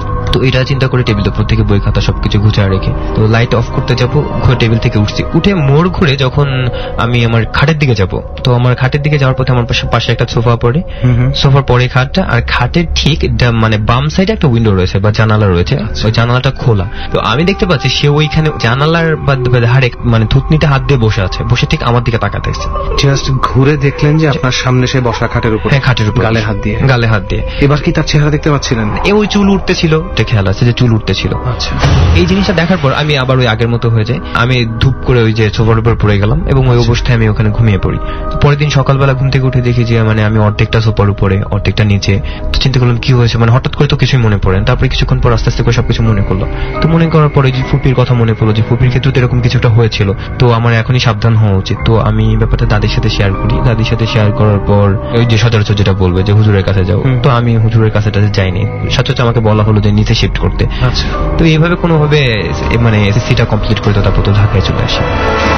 আসলে আমি ওভাবে কিন্তু কোনো রিলেশনশিপ খুঁজে পাচ্ছি না। আমিও পাচ্ছি না, তবে শেষ পর্যন্ত চেহারাটা দেখাই যায়নি, আপনি দেখতে পারেন। আমি যে তার ফেসটা দেখে তাকে মনে রাখবো যে কোনো একদিন সামনে পড়লে মানে বানিয়ে নেবো যে তুমি আমাকে, বা আপনি হয়তোবা চেহারাটা দেখলে বুঝতে পারতেন যে আপনি আগে কখনো দেখেছেন কি দেখেননি, বা আপনার আমি ফেসটা ওইভাবে দেখতে পারি না। আর এরপর কি আর এই ধরনের কোনো কিছুর সম্মুখীন আপনি হয়েছেন? ওই ছোটখাটো বিষয়ে কিছু একটা ঘটে, যেমন ধরেন রাত্রে 10টা-11টা বাজে, বাজার থেকে বাড়িতে যাচ্ছি, হঠাৎ করে শব্দ শুনতেছি যে ওই যে আমাদের বাড়িতে যাওয়ার পথে জাস্ট একটা বাগানের মতো পড়ে, দুই পাশেই বাগান কিন্তু মাঝখান দিয়ে রোডটা চলে গেছে। তো ওই দিক দিয়ে যাওয়ার সময় দেখা গেছে যে বিভিন্ন ধরনের সাউন্ড শুনতে পাচ্ছি, ওগুলো তো ভয় পাওয়ার মতো মানুষ আমি ভাইটাল ঘটনা হিসেবে ধরছেন না, ওগুলো আমি চলে গেলাম, বাস শেষ, ওখান থেকে চলে গেলাম। আর আমার সবচেয়ে খারাপ অভ্যাস হচ্ছে আমি গ্রামে গেলে এখনো যেটা হয় যে আমি খুব রাতে বাইরে থাকি, বন্ধুদের সাথে আড্ডা দেই, এদিক ওদিক ঘোরাঘুরি করি, খারাপ অভ্যাস যেটা এখনো আমি ছাড়তে পারিনি। গ্রামের কথা যখন আপনি বললেন, যে এই ক্ষেত্রে আমার একটা ঘটনা কিছুদিন আগে ঘটেছে আমার পরিচিত একজনের সঙ্গে। সে খুব মোটরসাইকেল নিয়ে ঘুরতে খুবই পছন্দ করে। রাতের বেলা বিভিন্ন জায়গায়, মনে কর যে 8টা-9টার পর গ্রামে একটু রাত হয়ে যায়, এবং 10টা-11টার দিকে মোটামুটি ভালোই একটু গভীর হয়ে যায়। তো ওখানে সে গ্রামের দিকে এই সময়টাতে মোটরসাইকেল নিয়ে ঘুরতে খুবই পছন্দ করে। তো সে একদিন মোটরসাইকেল নিয়ে বের হয়েছে অ্যাজ ইউজুয়াল, এবং তার কানে হেডফোন ছিল, মানে সে খুব মজা পাচ্ছে মোটরসাইকেল চালিয়ে। তো একটা সময় যাইতে যাইতে এমন একটা রাস্তায় গেছে যেখানে মনে কর যে আশেপাশে কোনো ধরনের কোনো বাড়িঘর নেই, একদম হাইওয়ের মতো একটা জায়গা আর কি, যদিও এটা হাইওয়ে না। তো ও চালাচ্ছে, মোটরসাইকেল চালিয়ে যাচ্ছে। ও আবার সাধারণত এই সময়টাতে ও একা বের হয় না, কাউকে না কাউকে নিয়ে বের হয়। তো ওই দিন আবার কাউকে পায়নি, তো ভাবলো যে ওর মন চাচ্ছে বাইক চালাতে, ও নিজে একাই বের হয়ে গেছে। তো ওর যেটা মানে বললো আমাকে, ও একটা জায়গা আছে, যদি জায়গাটার নাম বলি ওই এলাকার সবাই চিনে ফেলবে, সেই জন্য জায়গাটার নাম বলছি না আমি। তো ওই জায়গাটা হচ্ছে এমন একটা জায়গা, আমি নিজে দেখেছি ওই জায়গাটার দুই পাশেই বিলের মতো পুকুর আছে, অনেক বড় পুকুর, বলতে মানুষ ব্যবহার করে কিংবা মাছ চাষ হয় ওই ধরনের পুকুর না, জাস্ট পানি জমে আছে, অনেক বড় গর্ত আর কি, প্রাকৃতিক ভাবেই এখানে পানি জমে। এবং আশেপাশে দুই পাশেই বিশাল বড় বড় বট গাছ আছে এবং কবরস্থান আছে দুটা। তো এমন একটা জায়গার মধ্যে ও যখন মোটরসাইকেল চালায় যাচ্ছে একা, 11টার উপরে বাজে, ও হঠাৎ করে দেখলো যে রাস্তার এই পাশ থেকে এই পাশে কে যেন একটা এক দৌড়ে চলে গেছে, এবং এটা যে একটা মানুষ দৌড়ে গেছে এটা কিন্তু স্পষ্ট, কিন্তু বুঝতে পারেনি যে আসলে এটা কি ছেলে ছিল, মেয়ে ছিল, বা কি ছিল, কিরকম ছিল এটা বুঝতে পারেনি। তবে একটা মানুষ চোখের পলকে দৌড় দিয়ে এই পাশ থেকে এই পাশে আসলে যেরকম মনে হবে ঠিক এরকম। ওই রাস্তাগুলোতে অনেক সময় ডাকাতি হয়, তো ওর মাথায় প্রথমে এইটা কাজ করেছে যে কোনো ডাকাতি কোনো ঘটনা কিনা। ও আর কোনো কিছু না ভেবে স্পিড বাড়ায় দিয়ে সামনে চলে আসতেছে যে এখান থেকে তাড়াতাড়ি সরে পড়তে হবে। তো অনেক দূর আসার পর সে দেখছে যে দূরে কেউ একটা খুব বৃদ্ধ একটা লোক, 60-এর মতো বয়স হবে, কোনো একটা লাঠিতে ভর করে হেঁটে যাচ্ছে, এবং গরিব বা ভিক্ষুক টাইপ এরকম মনে হয়েছে আর কি। তো ও যখন ওটা দেখতে পেয়েছে যে একটা মানুষ আছে, তো ওর ভেতরে একটু ও কমফোর্ট হয়েছে, মোটরসাইকেল চালিয়ে আসতেছে। কিন্তু দেখা যাচ্ছে যে বৃদ্ধ লোকটাকে সে যত দূর দেখেছে, প্রায় ও 5 থেকে 7 মিনিট মোটরসাইকেল চালিয়েছে, ঠিক একই পরিমাণ ডিস্টেন্সে বৃদ্ধ লোকটা রয়ে গেছে। কিন্তু যেই দূরত্বে ছিল বৃদ্ধ লোকটা, বড় জোর 1 মিনিটও যদি ও মোটরসাইকেল চালায় এবং যে স্পিডে ছিল, এই লোকটাকে ক্রস করে ফেলার কথা, অর্থাৎ ওই লোকটাকে পেছনে ফেলে সামনে চলে আসার কথা। হঠাৎ করে ওর মাথায় কাজ করলো, ঘটনা কি, আমি তো একই দূরত্বে আছি, এই লোকটাকে আমি ক্রস কেন করতে পারছি না? তখন ওর মধ্যে অন্য কিছু ঢুকে গেছে যে সামথিং প্যারানর্মাল কোনো কিছু একটা ঘটনা হতে পারে। তারপরে ও কিছুক্ষণ চালানোর পর হঠাৎ করেও খেয়াল করলো যে বৃদ্ধ লোকটার সামনে নেই। ও একটা ইন্ডিকেটর দিয়েছিল, মানে মোটরসাইকেল চালানোর সময় হেডলাইটটা উপর নিচ করা যায়, সো ও আর কি হেডলাইটটা উপর নিচ করে একটু দেখছিল, বৃদ্ধ লোকটাকে ভালো করে দেখার চেষ্টা করছিল। তো যেই না ও হেডলাইটটা একবার উপরে তুলে নিচে নামিয়েছে, তখন আর দেখে যে বৃদ্ধ লোকটা নাই। ঠিক এর কিছুক্ষণ পরেই ও স্পষ্ট খেয়াল করছে যে ওর পেছনে কেউ একজন বসে আছে। এইটা মনে করার পরপরই ও আর মানে ব্যালেন্স ধরে রাখতে পারে না, ও সাথে সাথে মানে ওখানে অ্যাক্সিডেন্ট হয়ে পড়ে গেছে। তো এটা হয়তো ওই দিক দিয়ে কোনো একটা গাড়ি বা কোনো কিছু যাওয়ার সময় খেয়াল করেছিল যে এখানে মোটরসাইকেল একজন অ্যাক্সিডেন্ট হয়ে পড়ে আছে। তো তারা পরবর্তীতে ওকে উদ্ধার করে হাসপাতালে নিয়ে গিয়েছিল। খুব বড় ধরনের কোনো ইনজুরি হয় নাই, হাতটা ছুলে গিয়েছিল। তারপরে ওর সাথে যখন কথা হলো, তখন ওর কাছ থেকে ঘটনাটা জানা হলো যে এই ধরনের ঘটনা ওর সাথে ঘটেছিল। আর যে রাস্তাটার কথা তোকে বলছি, এই রাস্তাটা আসলেই ভয়ঙ্কর একটা রাস্তা। মানে দিনের বেলা খুবই সুন্দর লাগবে, দিনের বেলা কেউ যদি যায় ঘুরতে মন চাইবে, কিন্তু রাতের বেলা ড্যাম শিওর প্রত্যেকে ভয় পাবে। আমি রাতের বেলা মোটর সাইকেল চালিয়ে ওখান দিয়ে গিয়েছিলাম। অবশ্য আমি একা ছিলাম না, 7-8 জন গিয়েছিলাম, কিন্তু তখনই মনে হয়েছে জায়গাটা কেমন যেন একটা ছমছমে ভাব আছে। তো যাই হোক, আপনার ঘটনা শুনে আর কি আমার হঠাৎ করে একটা ঘটনা কেন জানি মাথার মধ্যে ক্লিক করে গেল আর কি। ঘটনাটা বেশি দিন হয়নি, জাস্ট মাস দেড়েক আগে ঘটে যাওয়া ঘটনা আর কি এটা।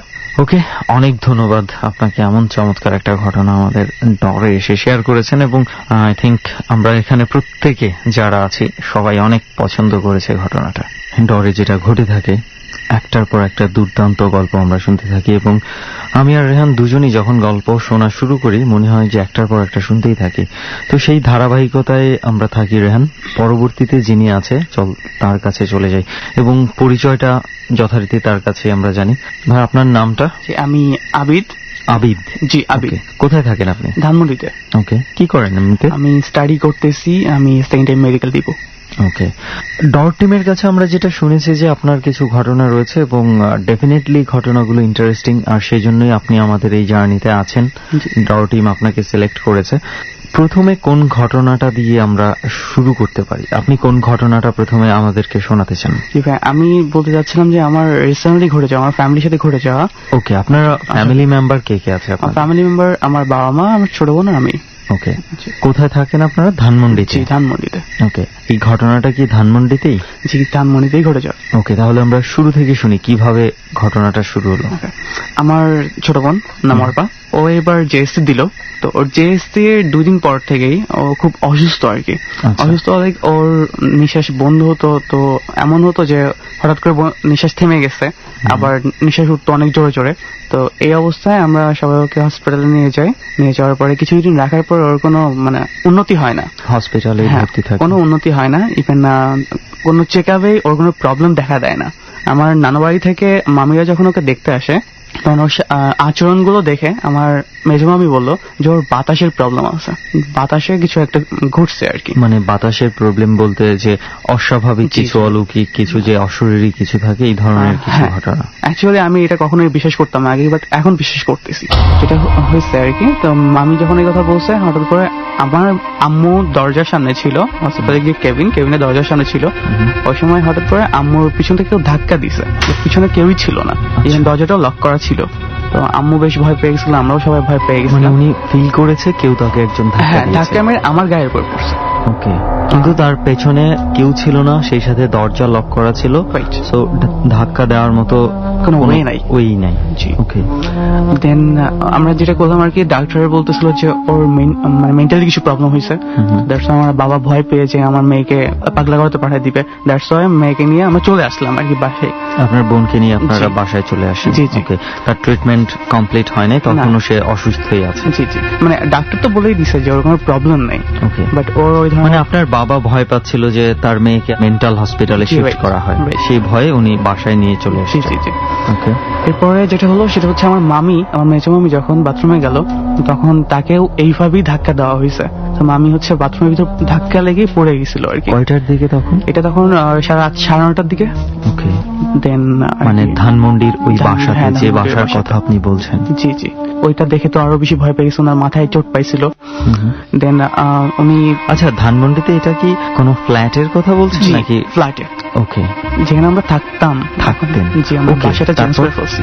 তো দেন আর কি ওই দিন আব্বু একটা হুজুর নিয়ে আসছিল। হুজুর নিয়ে আসার পরে আমাদের দরজাতে, প্রত্যেকটা দরজাতেই সূরা লিখে দিয়ে গেছিল।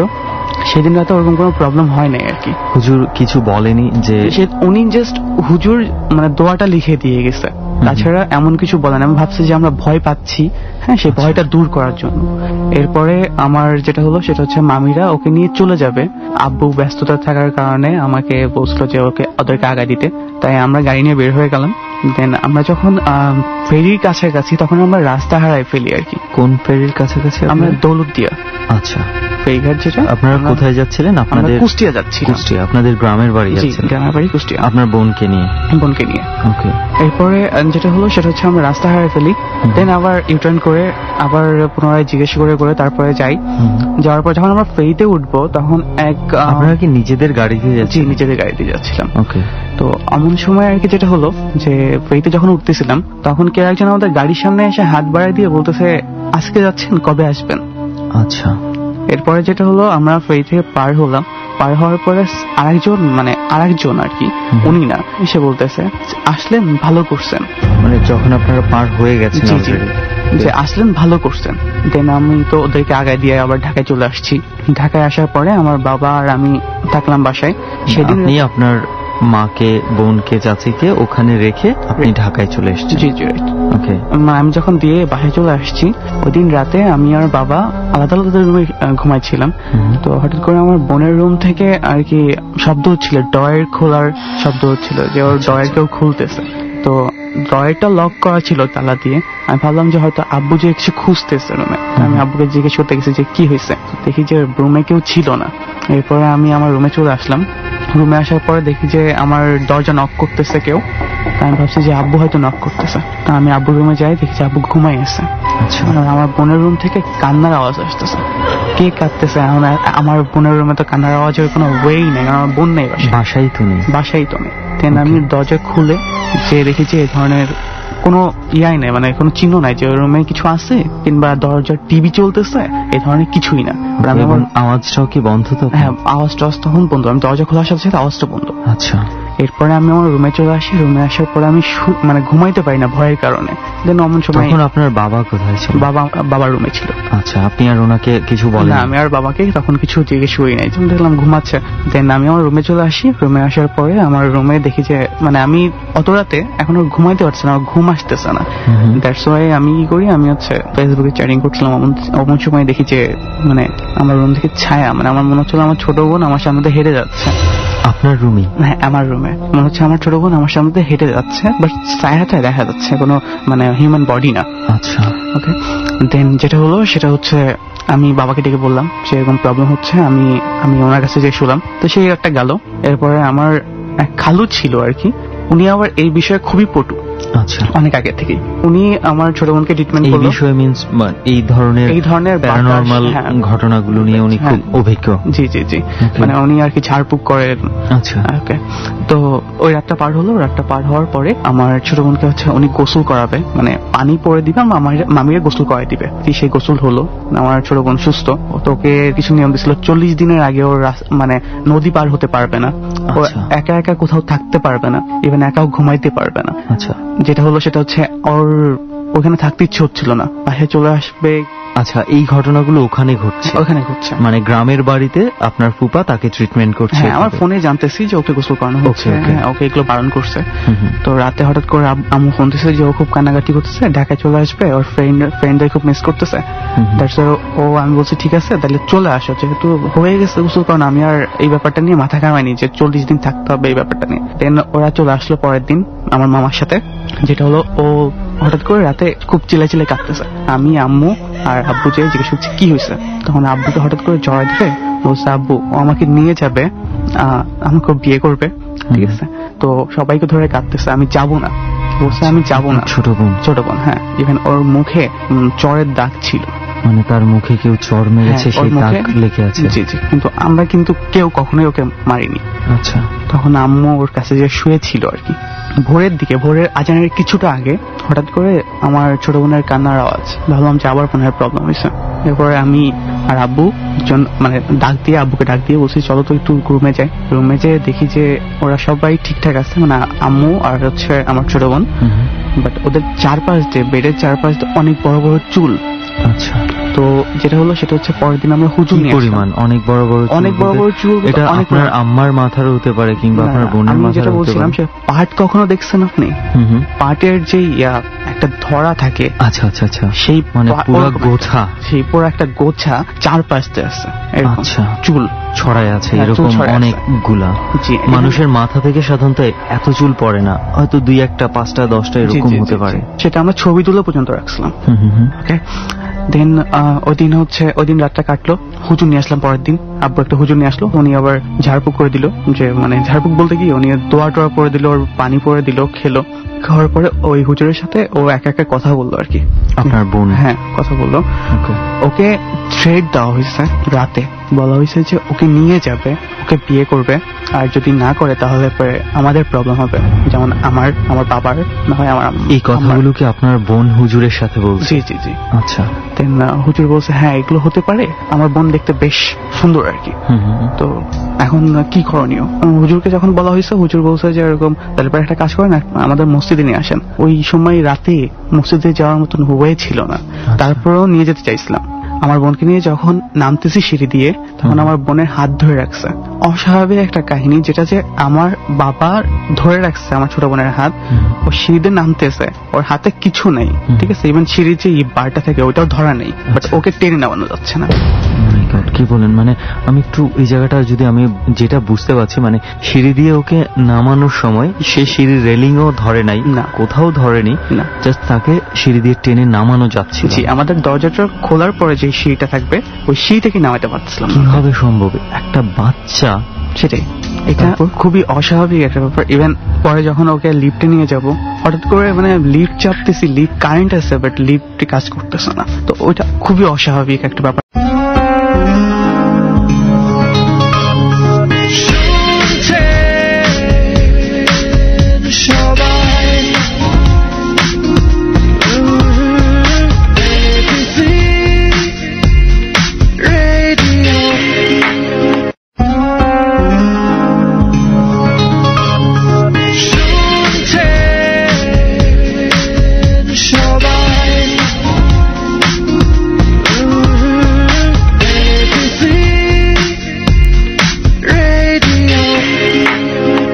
ওই সময়টা লিফট তো যে কোনো সময় এরকম প্রবলেম করতে পারে, বাট ওই অস্বাভাবিক ব্যাপারটা ওইটাই যে আমি আমার আব্বু আমার বোনকে টেনে নামাতে পারতেছে না।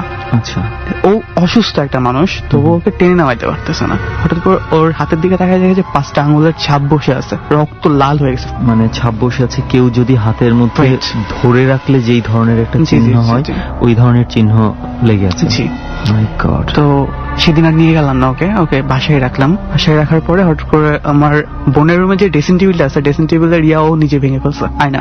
মানে আব্বু জিজ্ঞেস করছে কেন ভাঙলো তুমি এটা? ও বললো যে ওইখান থেকে ও আসে সবসময়।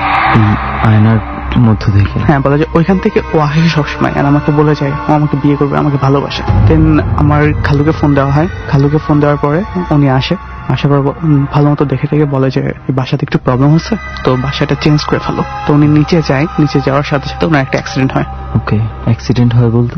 ওনার একটা অ্যাক্সিডেন্ট হয় বলতে নিচে যখনই যায় তখনই একটা গাড়িতে ধাক্কা লেগে ওনার পায়ের মানে যে আঙুলগুলা ওগুলো ভেঙে যায় আর কি।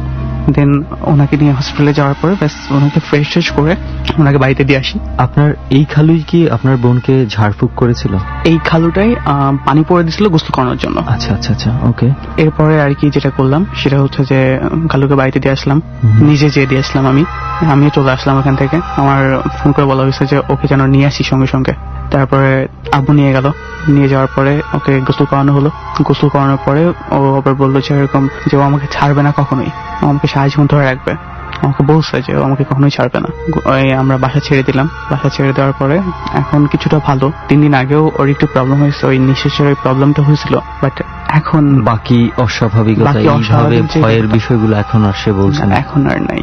কিছু দেখছো না? কিছু দেখছে না, বাট ও অলওয়েজ বলে যে আমাকে কখনোই ছাড়বে না, হয়তো তোমরা যত ট্রাই করো আমাকে ছাড়বে না। এটা কেন বলে তাহলে, যদি আপনার তো বাসা ছেড়ে দিয়েছেন ওই বাসাটা? হ্যাঁ, আমি আর একটা কথা বলতে চাই, যখনই ওকে জিজ্ঞেস করা হয় তুই কি এখন ওই ধরনের কোনো কিছু দেখিস কিংবা ওই ধরনের কোনো প্রবলেম হয়, ও সঙ্গে সঙ্গে কান্নাকাটি শুরু করে দেয় যে আমার কি ভূতে ধরছে যে তোমরা আমার সাথে এরকম করতেছো, এটা আমাকে কখনোই ছাড়বে না। আচ্ছা, সো এখনো তাহলে আমরা বলতে পারি বিষয়টা পুরোপুরি ক্লিয়ার হয়ে যায়নি? পুরোপুরি ক্লিয়ার হয় না, বাট এখন ওই ধরনের আর মানে যে অনেকটা স্বাভাবিক ভাবে আছে, আগের মতোই। এত কাছে এসে ওকে যে হার্ট করতো, ওকে ওর গায়ে যে টর্চার করা হতো, যে টর্চার করতো, সেই ব্যাপারটা আর নাই। ওকে হয়তো দূর থেকে ভয় দেখাচ্ছে, এরকম কিছু একটা বলে যে হ্যাঁ দূর থেকে কিছু একটা হচ্ছে। ডর মানে ভয়। জীবনে কখনো কখনো এমন সব ঘটনার মুখোমুখি আমরা হয়ে যাই যা সত্যিকার অর্থেই অনেক বেশি অবিশ্বাস্য, যার কোনো সমাধান থাকে না এবং যা আমাদেরকে মনে এমনভাবে ছাপ ফেলে দেয় যুগের পর যুগ আমরা মনে রাখতে বাধ্য হই। যা যুক্তিসিদ্ধ, যার একটা বৈজ্ঞানিক ব্যাখ্যা থাকে, তা মন সহজে গ্রহণ করে এবং সহজেই ভুলে যায়।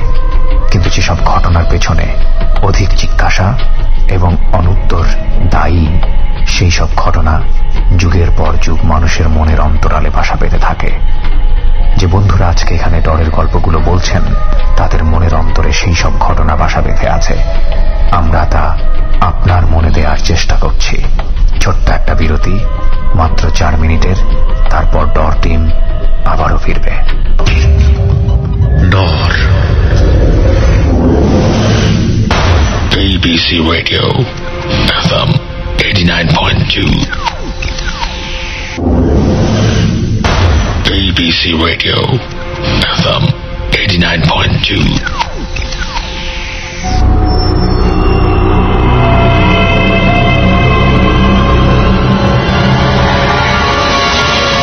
ডর মানে ভয়।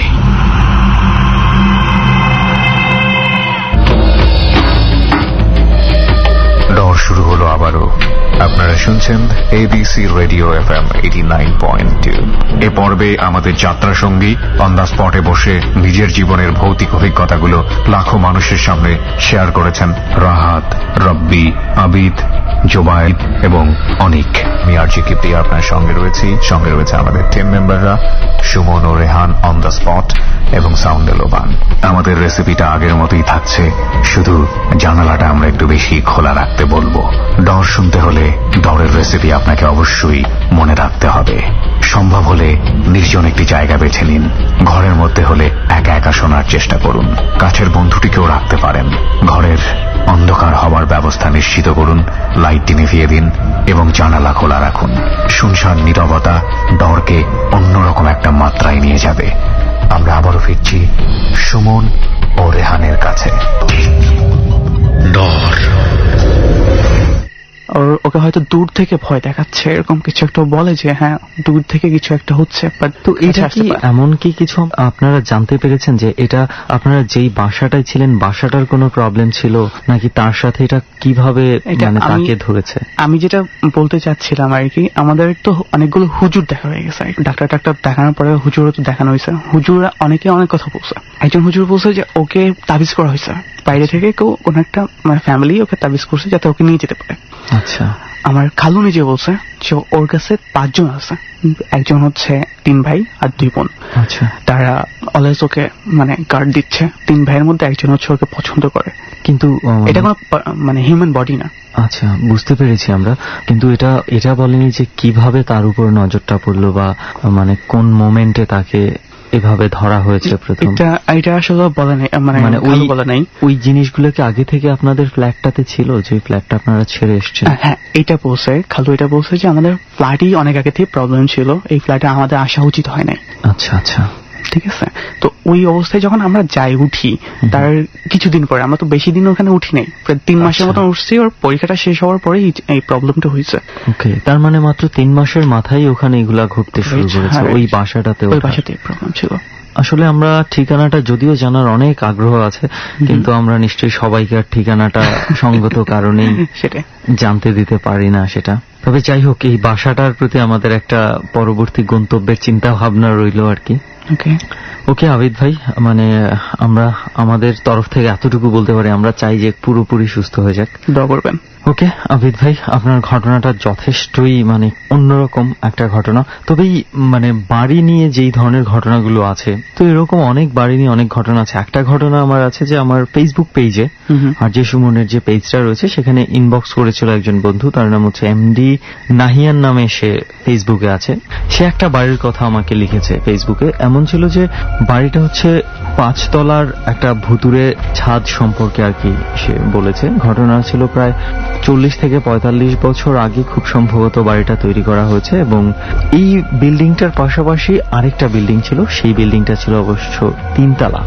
যারা 5 তলার এই বিল্ডিং এর পুরাতন বাসিন্দা, তারা অনেকেই এই বিল্ডিং এর ছাদে রাতের বেলায় নৃত্য হলে যেই ধরনের শব্দ শোনা যায়, তো এই ধরনের শব্দ তারা শুনতে পেত। যে নাচটা হয় অনেকেই নাকি দেখেছে, কথিত আছে যে অনেকেই সেটা দেখতেও পেরেছে। এবং সবচেয়ে বড় বিষয় হচ্ছে যে প্রতি বছরের ঠিক নির্দিষ্ট একটা সময়ে ওই বিল্ডিং থেকে কেউ না কেউ একজন কোনো না কোনো কারণে সামহাও ওই ছাদ থেকে পড়ে মারা যাচ্ছে। এটা বেশ কয়েক বছর যাবত এই ধরনের ঘটনা কন্টিনিউ চলেছে। এইভাবে প্রায় 5 জন লোক মারা গেছে আর কি। তো এরপর কি করা হয়েছে, সেই বিল্ডিংটার ছাদের যে দরজাটা আছে এই দরজাটা বন্ধ করে দেওয়া হয়েছে। যখন এই ছাদ বন্ধ করে দেওয়া হয়েছে, এই 5 তলা থেকে পড়ে মৃতের সংখ্যাটা কমে গেছে, কেউ যেহেতু ছাদে যেতে পারছে না। কিন্তু এটার পাশাপাশি যে 3 তলা একটা বিল্ডিং ছিল, সেই 3 তলা বিল্ডিংটা থেকে ঠিক এর পরের বছর থেকে ঠিক ওই সময়টাতে কেউ না কেউ পড়ে মারা যাওয়ার ঘটনা শুরু হয়ে যায়। এরপরে বিভিন্ন হুজুর ট্রেনে এটাও মানে বিভিন্নভাবে বন্ধ করা হয় এবং দরজা সেখানেও তালা লাগিয়ে দেওয়া হয়। ঘটনা হচ্ছে এরপর থেকে প্রায় আজকে 1.5-2 বছর যাবৎ মোটামুটি স্বাভাবিক আছে। কিন্তু ওই যে 5 তলা বিল্ডিংটা যে আছে এটার ছাদ থেকে এখনো নাকি নাচের শব্দ শুনতে পাওয়া যায়, রাতের বেলা ওই বাসিন্দারা শুনতে পায়। তো এটা আমাকে ফেসবুকে যিনি লিখে পাঠিয়েছেন এমডি নাহিয়ান, তো তার সাথে আমরা হয়তোবা যোগাযোগ করবো আরো পরবর্তীতে এবং আরো বিস্তারিতভাবে জেনে আমরা চেষ্টা করব সেই বিল্ডিংগুলোতে যদি যাওয়া যায়।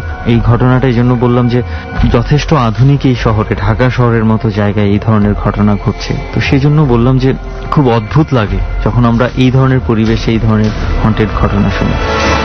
যাই হোক আবিদ ভাই, আপনার কাছে আরো কিছু ঘটনা আছে, আমরা ডট টিমের কাছে শুনেছি। এরপরে কোন ঘটনাটা শোনাতে পারেন আপনি? এরপরে ভাই আমি যেটা শোনাতে যাচ্ছি সেটা হচ্ছে আমার স্কুল লাইফে ঘটে যাওয়া একটা ঘটনা, সেটা যশোরে।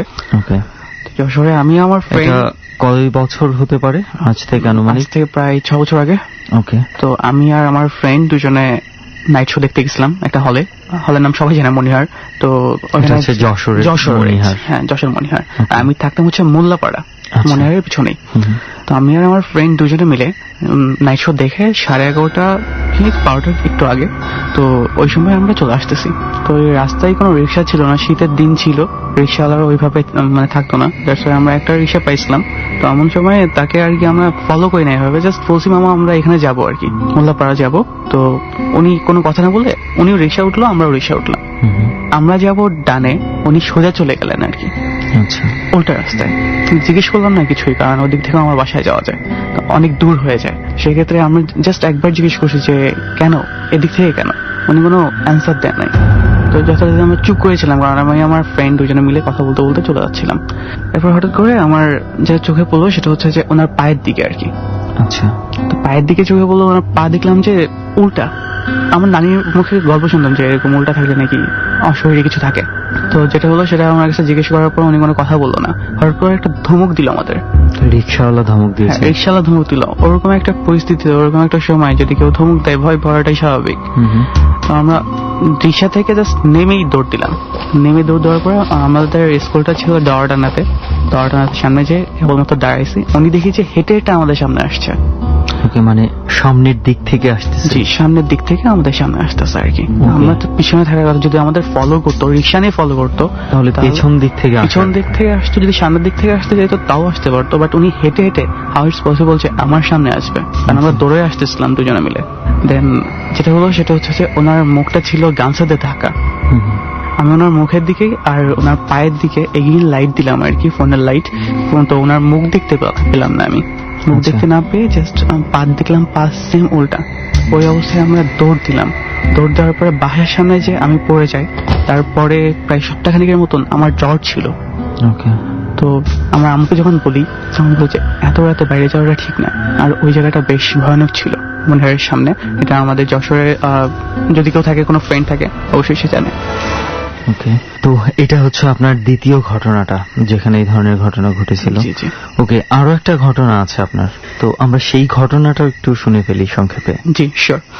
সেটা ভাইয়া প্রায় ওর থেকে 1 বছর পরে আর কি, মানে ওই ঘটনাটা, যে ঘটনাটা বললাম রিসেন্টলি, তার থেকে 1 বছর পরে আমার ওই ফ্রেন্ডেরই বাবা মারা যায়। আচ্ছা। তো তখন বাজে রাত 9:30। তো তার রিলেটিভ প্রায় কেউ এখানে থাকে না। কোথায় মারা যায়? যশোরে। জি, আমি যশোর থাকতাম তখন। আচ্ছা। তখনকার ঘটনা আর কি। তো ওই সময় আর কি আমার ফ্রেন্ডের বাবা মারা যায়, পরে ওনার রিলেটিভরা কেউ আবার ওখানে থাকে না। ওর বাড়ি আর আমার বাড়ি প্রায় কাছাকাছি কুষ্টিয়াতে, ইভেন ওর বাসা আমার বাসাও কাছাকাছি। তো আমাকে বলে যে এরকম প্রবলেম হয়েছে, তো আমি আর আমার বাবা যাই, দেখে ওই অবস্থা। তো ওর মা চাচ্ছিল না যে ওই বডিটা যশোর থাকে এই মুহূর্তে, কারণ রাতে থাকলে যদি নষ্ট হয়ে যায়। কয়টার দিকে মারা গেছে? 9:30টার দিকে, রাত 9:30টার দিকে। জি। ওকে। দেন আমরা যেটা করলাম সেটা হচ্ছে যে আমাদের গাড়িটা নিয়ে বের হলাম, ওই নিয়ে যাবো। তো গাড়ি যশোর থেকে লাশটা নিয়ে কুষ্টিয়ায় যাবেন? জি, কুষ্টিয়াতে যাবো। তো যেটা হলো ভাইয়া, সেটা হচ্ছে আমাদের গাড়িটা ছিল হচ্ছে আপনার 3টা স্তরের আর কি, এই ড্রাইভারের সিট, তারপরে মাঝখানে একটা সিট, পিছনে একটা সিট। আচ্ছা। তো আমি আর আমার মাইক্রোবাস সামথিং, হ্যাঁ। তো আমি আর আমার ফ্রেন্ড ছিলাম পিছনে, বডিটাকে কোলে নিয়ে, কাপড় বলে যাকে, অনেক পড়ানো ছিল। দেন আর আমার বাবা আর আন্টি ছিলেন সামনে। মানে আপনার বাবা আর হচ্ছে আপনার ফ্রেন্ডের মা, অর্থাৎ আপনার আন্টি যাকে বলছেন, ওনারা সামনের সিটে ছিল। জি। ড্রাইভার গাড়ি চালাচ্ছিল একজন? না, আমার বাবাই ড্রাইভ করতেছিল। আচ্ছা, আপনার বাবা ড্রাইভ করতেছিল, পাশের সিটে ছিল আপনার ফ্রেন্ডের মা। জি জি। পেছনে আপনারা দুজন ছিলেন? জি। আর কোলে ছিল, আপনাদের কোলে ছিল ডেড বডিটা। তো হঠাৎ করে আমি আর আমার ফ্রেন্ড ঘুমায় পড়ছিলাম, কোলে নিয়ে অবস্থায় ঘুমায় পড়ছিলাম, অনেক রাত হয়ে গেছিল। তো হঠাৎ করে চোখ খুলে দেখি যে আঙ্কেলের কাফনের কাপড়ে মুখ থেকে সরে গেছে, মুখটা বের হয়ে গেছে। আচ্ছা। মাথা থেকেও নেমে গেছে। তো এটা যে ভাবছিলাম যে হয়তো আমাদের হাতের টাচের কিংবা আমাদের ওই ঘুমানো অবস্থায় হয়তো সরে গেছে, বাট এটা ইম্পসিবল, কজ তার মুখে আর মাথায় যে অনেকে জানে কাফনের কাপড় কিভাবে বাঁধে। আচ্ছা। ইম্পসিবল, ঝাঁকি দিলে লাগলে ওটা খুলবে না, বাধা থাকে ওটা। তো এর কিছুক্ষণ পরেই আমরা সবাই মিলে ভয় পেলাম এটাই যে আমাদের গাড়িটা এমন এক জায়গায় গিয়ে পড়ছে যেখান থেকে না আমরা ফেরত আসতে পারছি না, ইউটার্ন করতে পারছি না। কোথায় ইউটার্ন করবো? কারণ আমরা ছিলাম রাস্তায়। হঠাৎ করে আবিষ্কার করলাম যে আমরা একটা মাঠের মাঝখানে, লাইক বিল। আচ্ছা। বিল ঝিল যাকে বলে আর কি। তো মানে আপনারা একটু ভুলবশত অন্য ট্র্যাকে চলে গেছেন? জি, অন্য ট্র্যাকে বলতে যেটা হবে, মানে আমরা যদি রাস্তায় যেতাম তাহলে ইউটার্ন করতে পারতাম। আমরা এমন একটা জায়গায় যে পৌঁছেছিলাম যে অন্ধকার রাত, হ্যাঁ, শীতের মধ্যে কুয়াশা। তো ওই সময় আর কি আমরা ইউটার্ন করার মতো রাস্তাও খুঁজে পাচ্ছিলাম না। তো মাঠের মাঝখানে আমরা, এখন আমরা রাস্তাও দেখতে পারতাম, তো রাস্তার উপর দিয়ে যেতে পারতাম। তো সেক্ষেত্রে আমরা রাস্তায় উঠতে পারতেছিলাম না। আমাদের হঠাৎ করে দেখি যে চারপাশে দেখলাম কুকুর, অনেকগুলো কুকুর এসে কুকুরগুলো ডাকতেছে আর কি। আচ্ছা। হ্যাঁ, শিয়াল যেভাবে ডাকে ওইভাবে। আর এটা দেখে বেশ ভয় পেয়ে গেছিলাম যে কেন হঠাৎ করে এইভাবে রাস্তার মাঝখান থেকে এখানে চলে আসলাম, আবার কুকুরটাও এসে এইভাবে চিল্লাচ্ছে, কুকুরগুলা। আন্টিও বেশ ভয় পেয়ে গেছিল। আশেপাশে ওইদিকে আপনারা যেই জায়গাটা আটকে গেছিলেন, যতটুকু আপনাদের নজর যাচ্ছে, বা গাড়ির হেডলাইটের আলোতে কোনো বাড়ি ঘরের চিহ্ন বা কোনো বাড়ি ঘরের কোনো চিহ্নই ছিল না। পিছনের কোনো রাস্তা দেখছিলাম, সামনের কোনো রাস্তা দেখছিলাম না। আমরা টর্চ দিয়েও ট্রাই করছিলাম যে কোনো রাস্তা আছে কিনা। আমি এই প্রশ্নটা এই জন্য করলাম যে কুকুর আমরা সাধারণত দেখি যে বসতির আশেপাশেই থাকে কুকুরগুলো, এবং কুকুরের আরেকটা বৈশিষ্ট্য হচ্ছে যে আননোন কোনো কিছু দেখলে হঠাৎ করে তারা মানে এইভাবে চিৎকার চেঁচামেচি শুরু করে দেয়। তো সেটা হলেও একটা কথা ছিল, কিন্তু একটু আমার কাছে খটকা লেগেছে যে যেহেতু আপনি বলছেন যে আশেপাশে কোনো ধরনের কোনো বাড়ি ঘর ছিল না, তো সেক্ষেত্রে কুকুরগুলো, এতগুলো কুকুর ওখানে মানে কতটুকু যুক্তিসঙ্গত আমি বুঝতে পারছি না। তারপর কি হলো? তারপর ভাইয়া যেটা হলো সেটা হচ্ছে মানে কোলে একটা ডেড বডিকে রাখতে গেলে কতটা এনার্জি লাগে, কারণ আমরা সারা রাত এখানেই থাকতে হবে, কারণ আমরা রাস্তা খুঁজে পাচ্ছি না। দিন হলে দেন আমরা রিটার্ন করবো। দ্যাটস ওয়াই তাকে হচ্ছে পিছনে শোয়াই দিলাম। পিছনে শোয়াই দেওয়ার পরে ভাইয়া আমরা ঘুমাইতে পারতেছিলাম না, কারণ বিচ্ছিরি একটা গন্ধ আসতেছিল। আপনি হয়তো বলবেন যে ভাইয়া এটা হচ্ছে মৃতদেহের গন্ধ, ওরকম না, মনে হচ্ছিল যে ভিতর থেকে আমার সবকিছু বের হয়ে আসতেছে। আচ্ছা। এতটা মানে খারাপ লাগতেছিল, বুঝতে পারছেন আমি কি বলতেছি, যে ভিতর থেকে বের হয়ে আসতেছে, এতটা মানে বিদ্ঘুটে একটা গন্ধ ছিল। ওইভাবে তো রাখলাম, মানে আমাদের পিছের যে সিটার, আমি বলছিলাম 3টে স্তরের, পিছের সিটে রাখলাম। পিছের সিটে রাখার পরে যেটা হয়েছে ভাইয়া সেটা হচ্ছে যে আমাদের গাড়িটা তো চলতেছে না, ডেড বডিটা নড়ারও কোনো ওয়ে নাই। ওনার বডিটা যেভাবে ছিল, সিচুয়েশনটা হচ্ছে এমন একটা বিলের মধ্যে, মানে রাতের বেলা, চতুর্দিকে কোনো আশেপাশে কোনো বসতির চিহ্ন নাই, কিছু নাই। এমন একটা জায়গায় আপনাদের গাড়িটা জাস্ট আপনারা দাঁড় করিয়ে রেখেছেন, কোথায় যাবেন বুঝতে পারছেন না, আর চতুর্দিকে অনেকগুলো কুকুর ঘিরে ধরে দাঁড়িয়ে আছে আপনাদেরকে। আপনি জানেন ভাইয়া যে হর্ন দিলে কিন্তু মানে শব্দ শুনলে কুকুরগুলো পালায়, বাট ওরা পালাচ্ছিল না। আচ্ছা।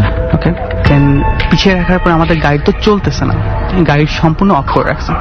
তো এমন সময় কিন্তু ডেড বডি নড়ার কোনো ওয়ে নাই যে ডেড বডি নড়বে ঝাঁকিতে।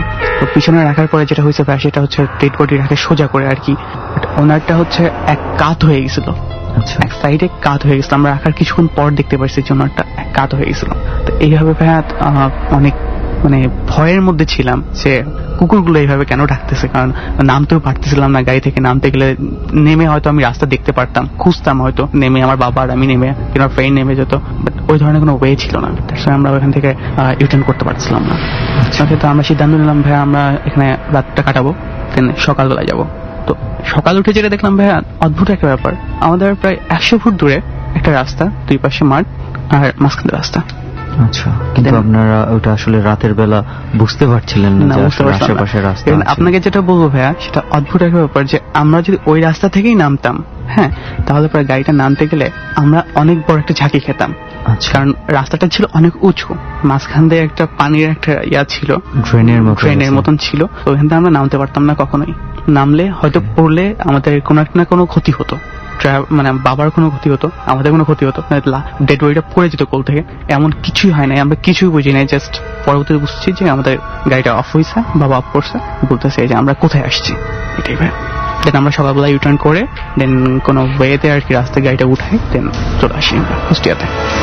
ওকে, মানে আসলে কি বলবো এটা আমি বুঝতে পারছি না, কোনো কিছু হিসেবেও মিলাতে পারছি না এটাতে। তো যাই হোক, বেশ কয়েকটা ঘটনা শুনলাম আপনার কাছে, বেশ ইন্টারেস্টিং মনে হয়েছে। বিশেষ করে আপনার বোনের ঘটনাটা আমার কাছে খুবই অদ্ভুত এবং ইন্টারেস্টিং মনে হয়েছে। তো অনেক ধন্যবাদ। আমি একটা কথা বলতে চাই, যেটা হচ্ছে ভাই আমাদের অনেক ফ্রেন্ডরা ভাবে যে এইটা মানে মিথ্যা কথা, অনেকে বিশ্বাস করতে চায় না, অনেকে জাস্ট মজার করার জন্য এটা শুনে, আমাদের এই শোটা শুনে ডরটা। অ্যাকচুয়ালি আমাদের চারপাশে কিন্তু অনেক কিছু আছে যা কিন্তু আমরা দেখতে পাই না। হ্যাঁ, তো আমি আসলে এই ব্যাপারটা বিশ্বাস করতাম না, বাট এই মুহূর্তে আমাকে বিশ্বাস করতে হচ্ছে, কারণ আমার ফ্যামিলির সাথে ঘটে গেছে, আমার সাথে ঘটে গেছে। আসলে সেটাই আমি আরো একবার বলতে চাই, এবং আমি আর রেহান বারবারই বলি যে এটা আসলে বিশ্বাস করা কঠিন। যদি নিজের সাথে না ঘটে এই ঘটনাগুলো, মানে বিশ্বাস করা খুব কঠিন, মনে হয় রূপকথার গল্পের মতোই মনে হয়। কিন্তু যখন ঘটে যায় নিজের সাথে, তখন আর এটা মানে বলার আর কিছু থাকে না। তো আমরা আসলে সাধারণত তাদেরকে আমন্ত্রণ জানাচ্ছি যাদের সাথে ঘটে গেছে এবং তারা এখন বিশ্বাস করে মন প্রাণ দিয়ে, এবং তাদের ঘটনাগুলি শুনছি। এবং বিশ্বাসের ব্যাপারটা কিন্তু সম্পূর্ণই শ্রোতাদের উপরেই আমরা ছেড়ে দিচ্ছি। তারা কার কথাগুলো কতটুকু বিশ্বাস করবে এটা সম্পূর্ণ শ্রোতাদের উপর। তো অনেক ধন্যবাদ আবিদ ভাই আমাদের জার্নিতে আসার জন্য। আপনাকে ধন্যবাদ ভাইয়া। ওকে, এই মুহূর্তে আরো একজন আছে আমাদের সঙ্গে, এবং যেই ঘটনাগুলো আমরা শুনছি সেই ধারাবাহিকতায় আর ইন্টারাপ্ট না করে আরো একবার আমরা গল্পের মধ্যে যাই। গল্প বলাটা কি রেহান ঠিক হবে? তুই তো চুপচাপ বসে আছিস, বসে থাক। আমরা এই মুহূর্তে যাকে পেয়েছি তার পরিচয়টা একটু জানি। আপনার পরিচয়? জি, আমার নাম জোবায়েত হোসেন, আমার বাসা সোনারগাঁ, স্টুডেন্ট। তো আমার লাইফে যে ঘটনাটা ঘটে খুবই ভয়ানক, আমার কাছে খুব ভয়ানক মনে হয়েছে। স্বাভাবিক, আপনার সাথে যেহেতু ঘটেছে আপনার কাছে ভয়ানক মনে হবে। তো জোবায়েত ভাই, আমরা তাহলে সরাসরি আপনার ঘটনাটাই শুনে ফেলি। এবং সেই ঘটনাটা কতদিন আগে ঘটেছে? এটা 2008-এর দিকটা হবে। 2008-এর দিকে, তার মানে বেশ অনেক দিন হয়ে গেছে। সো এই ঘটনাটা একটু আমরা ছোট করে প্রথম থেকে শুনি। আমরা মানে 4 জন একই সাথে জ্যৈষ্ঠ মাসে যে আমাদের এখানে মেলা হয়, তো মেলাটা প্রায় 15-20 দিনের মতো থাকে। তো আমরা একদিন সবাই প্ল্যানিং করি যে মেলায় যাব। তো মেলা গেছি, মেলাতে অনেক এনজয় করছি। আসার পথে রাতটা অনেক হয়ে যায়, কারণ মেলাতে থাকা অবস্থা বোঝা যায় না টাইমটা কতটুকু। তারপর আসার পথে আমাদের খুব ক্ষুধা লাগে। তো ক্ষুধা লাগার পরে আমরা পাশে মানে দোকান অফ হয়ে যাবে এরকম টাইপের একটা দোকান, পিঠা খাইলাম। পিঠা খাওয়ার পরে হাঁটতে হাঁটতে পিঠা খেতে খেতে আসছি।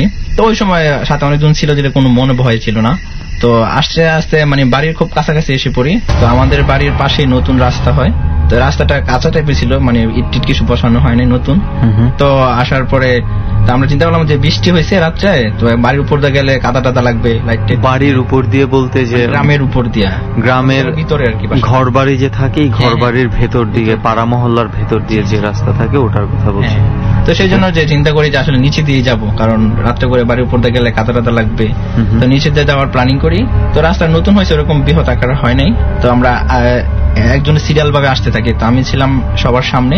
তো সামনে যাওয়ার পরে যে রাস্তাটা আমাদের সামনে পড়ে সেটা হলো যে একটা হরর সিগমেন্ট জায়গা, যেখানে বুক টুক দেয়। সাধারণত ভালো জায়গায় বুক টুক দেয় না কিন্তু। আচ্ছা। তো দেওয়ার পরে দেখি যে এখানে মানে বক কি জানি খাচ্ছে এরকম কিছু দেখা যাচ্ছে আর কি, মানে ছায়ার মতো দেখা যাচ্ছে 2-3টা মাথা একসাথে যেমন খাইতেছে এরকম। আচ্ছা, কিছু মনে হচ্ছে যে কয়েকজন বা কিছু একটা খাচ্ছে ওখানে বসে। তারপরে আমি দেখে এটা দেখে স্টপ হয়ে যাই। তো সারা বলতেছে, তার পিছনে যারা তারা বলতেছে যে কি রে কি হয়েছে। আমি বললাম যে না কিছু না দাঁড়া। পরে আমি যখন বলি যে না কিছু হয় না দাঁড়া, এটা বলার পরে ওরা আমার মানে শব্দটা শুনে আমার দিকে তাকায়। তো আমার দিকে তখন তাকাইলো, তাকানো দেখলাম মানে কিছুই দেখা যায় না, দেখতেছে চোখগুলা জ্বলতেছে আগুনের মতো। আচ্ছা আচ্ছা, মনে হয় যে মানে আমার দূর থেকে চোখ মনে হচ্ছে যে অন্ধকারে মনে হয় আগুনে জ্বলতেছে একদম লাল অবস্থা। সবাই 3-4টা দাঁড়িয়ে দেখুন সবগুলো আমার দিকে তাকায়। তারপর আমি প্রচন্ড পরিমাণ ভয়, আমার গায়ের পশম টশম সব দাঁড়ায় যায়। তো আমি প্রায় কাঁপা অবস্থায় যে কাঁপতেছি। তো ওরা আমার গায়ে একদম ধরে, পরে ধরার পরে কি হয়েছে, পরে আমি বললাম না কিছু না। পরে আমি শরীরের পিছনে আমার মুখ দ্বারা কোনো কথা আসতেছিল না, মানে এত পরিমাণ ভয়। আমার জীবনের ফার্স্ট তো, আর আমি একটু ছোট ছিলাম, মানে এত ভয় পাইতেছিলাম, মানে আমার মুখে কিছুই আসতেছিল না।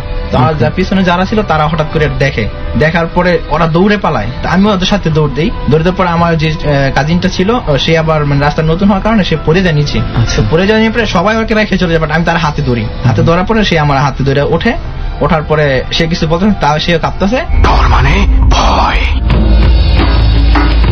ডরে আমন্ত্রণ আরো একবার, যদিও বিরতির সময় হয়ে গিয়েছে। ডর অনুষ্ঠানে যারা আসতে চান তাদের জন্য নিয়মটা আরো একবার বলে দিই। আপনারা চাইলে আমাদেরকে ফোন করে আপনার জীবনে যে ঘটনাটি ঘটে গেছে এবং একই সাথে কোন জায়গাটা ঘটেছে সেটা যদি বলেন, আপনাদের ঘটনা রেডিওতে প্রচারযোগ্য হলে এবং আপনি যদি এই ঘটনা অন্য কোনো গণমাধ্যমে এর আগে না বলে থাকেন, তাহলে আপনার সঙ্গে আমরা খুব শীঘ্রই যোগাযোগ করব। এমনও হতে পারে সুমন ও রেহান এবং এবিসির একটি বিশাল টিম সেই জায়গাটিতে বসেই আপনার জীবনের ঘটে যাওয়া অধিভৌতিক ঘটনাটি রেকর্ড করবে এবং প্রচার করবে বৃহস্পতিবার ঠিক রাত 11টা 20-এ। আমাদের ফোন নম্বরটি হচ্ছে 09613892892। আমি আবারও বলছি 09613892892। এখানে ফোন করার পরে আপনি 3 চাপবেন, তারপর ফোনের যে নির্দেশনাগুলোতে আছে সেগুলো শুনে আপনি আপনার কথাগুলো রেকর্ড করবেন। ফিরে আসছি ঠিক রাত 1টায়। ডর। ABC Radio FM 89.2।